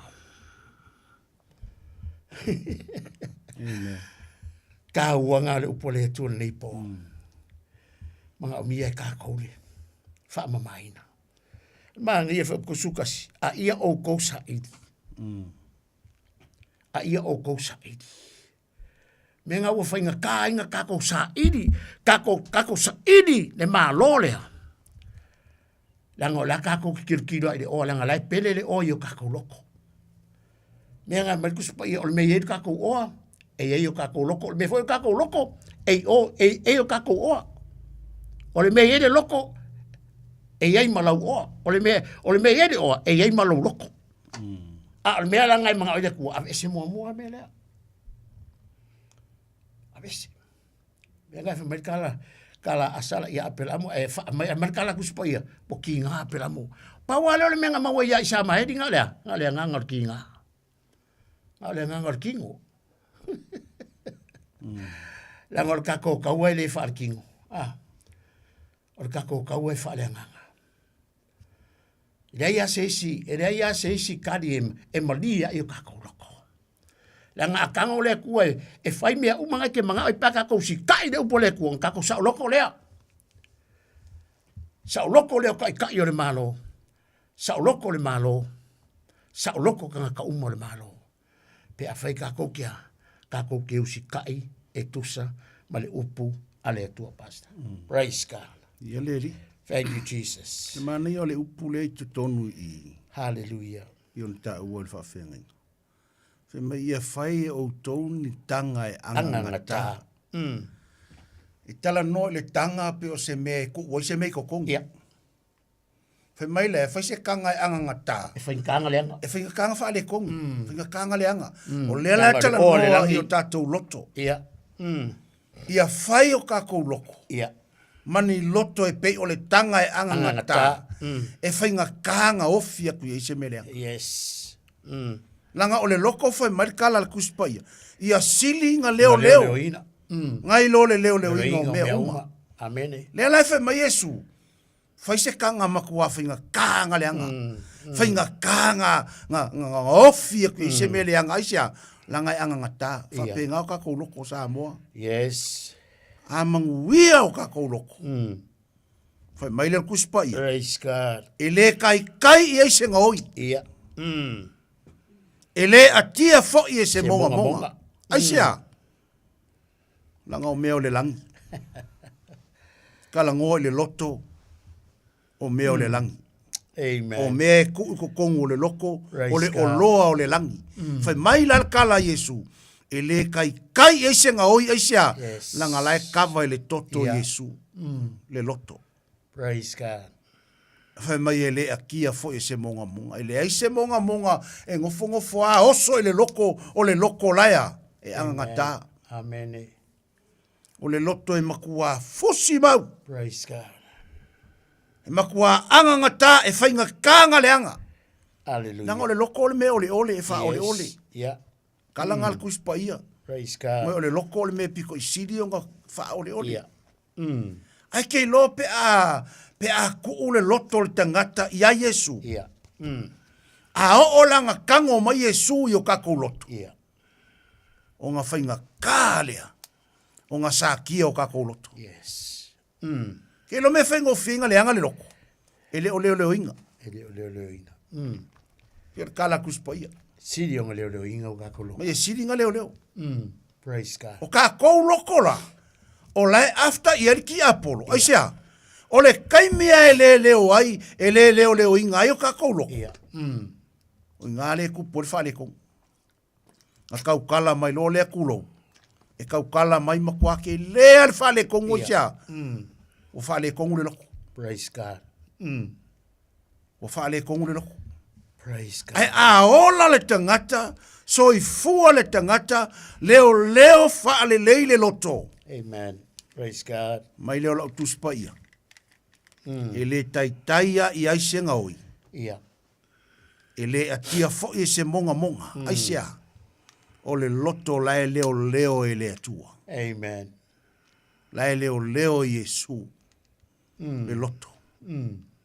Leo e le nganga pa ia le loto. Amen. Me la ngai mangui ai le loto. So se Praise loto God. ai leo Yesu. Yeah. O le loto manuia. Yeah. Amen.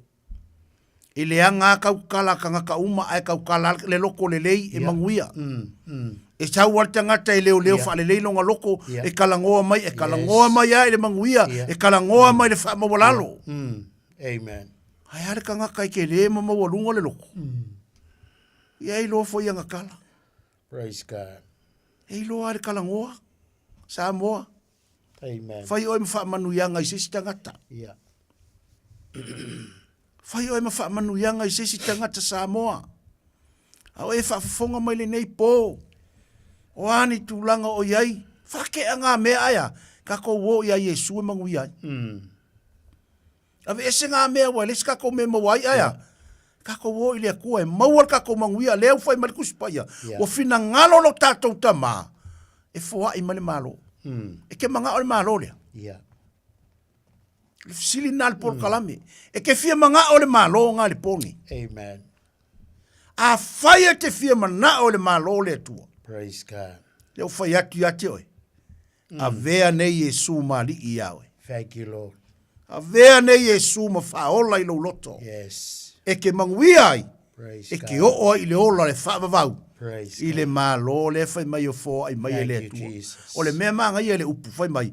Ua fina ngalo le tama. Yeah, for Amen. Fo ai mai. So o le kakala le avangoa mo kako uma. Amen. So o se tangata o le kakala le avangoa lea. O le vala au le o sau. E fo ai mai ua finga ngalo lo kako kama.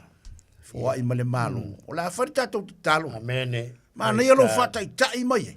Thank you. E a vea o sau te talo. Yes. I le pole nei. Hallelujah. Na fata i tai mai wha mole mole. Yesu. Yesu. Wha fetai la upu. Whaftai lau. O e wha i loa mai ate au. Wa e whailo mai atia. O e au mai le malo. Wa e au mai le mana. O e fina ngalo ai. Wa e fina ngalo ai. Mo le tangata. Mo le tangata. E alofa atu i ate oi. E alofa atu. Ma wha a fio oi i lona loto. Whaafio oi. Wha manuia au le nei po. Wa O wha longo i la upu. O whaalongo i lau. Wa e anga le lei i ate au. Wa e anga le lei. A o le pole nei Yesu. Pole nei Yesu. Wha mole mole. O te talia ina oi. Fai mali. Fai mafaola. Faola. Wha mole mole. Wha mangalo mai au. Wha mangalo mai au. I le nei po. Ona o Yesu. Ona o Yesu. Amen. Tama. Praise O le God. vi inga e fo i ate oi. Thank you, Jesus. Tusa o lau upu le nei po. Praise God. O mātou wha longo longo ai. Hallelujah. Whaftai le malo e te au mai. Yeah. i le tangata e sa ili atu i ate oi. Ala mātou te talo le nei vai aso ta mā wha mole mole. E ala ia Yesu Keriso. Hallelujah. Wha manuia si o mātou atu nuu. Yes. O sa moa i le vai aso le nei. Hallelujah. O le pālota wa e sila fia. Praise God. Wha manuia i tai tai. Amen. O ai o tai tai le malo male. Male atu nuu le nei taimi le atua le mātou te talo. Wha manuia i lātou uma. Wha manuia tu i la epa. Praise God. Ma le latou vaenga. Yeah. Whamanuia fia me ma le latou vaenga. Praise God. Whamanuia la auli ma le latou Praise vaenga. God. Whamanuia I whaipule tūto tasi. Hallelujah. Whamanuia le ao le malo ma le malo Praise the Samoa. Lord.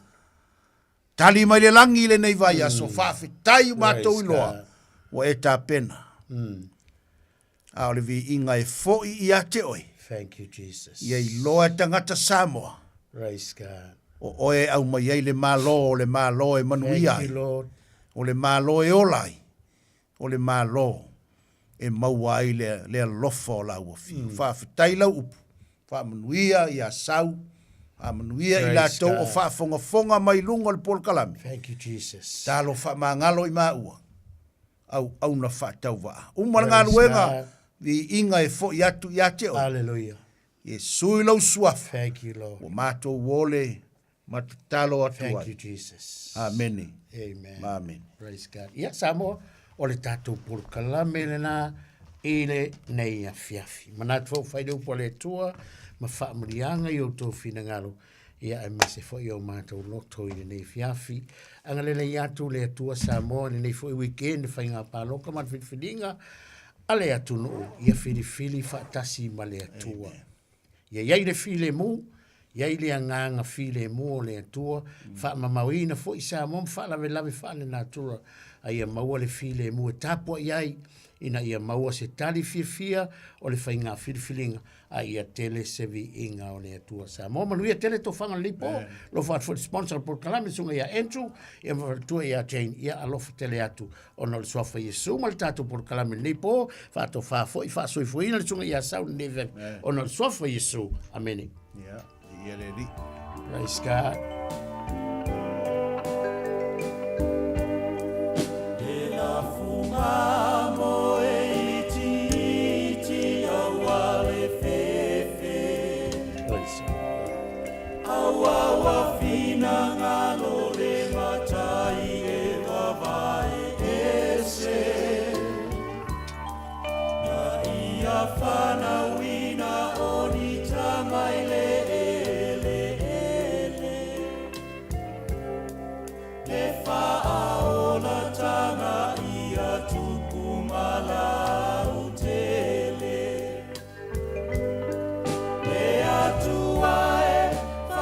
Faafetai lo uanganga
Le wa tula mai le tātou teimi le wanti le nei a fiafi wa 5 minute o te se fulu na ye le tātou proklami wa tauna alu le teimi le nei ia fa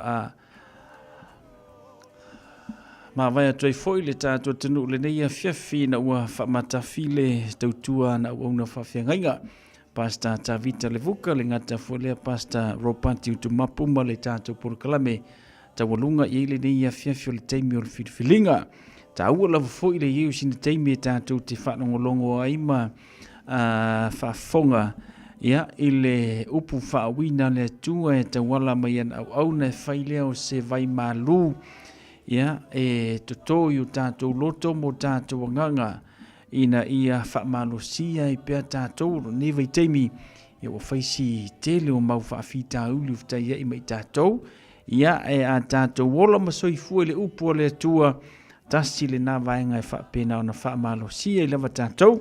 Ia mamaua i pēlo na mawhanawhana i le telo aso.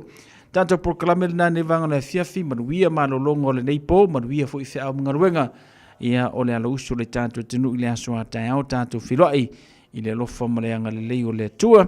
Ia ai manuia ia tueanga ia tuan au nei maota malawa mo fo i se malolonga o le nei fo i a fiafi whaasoi fo ia.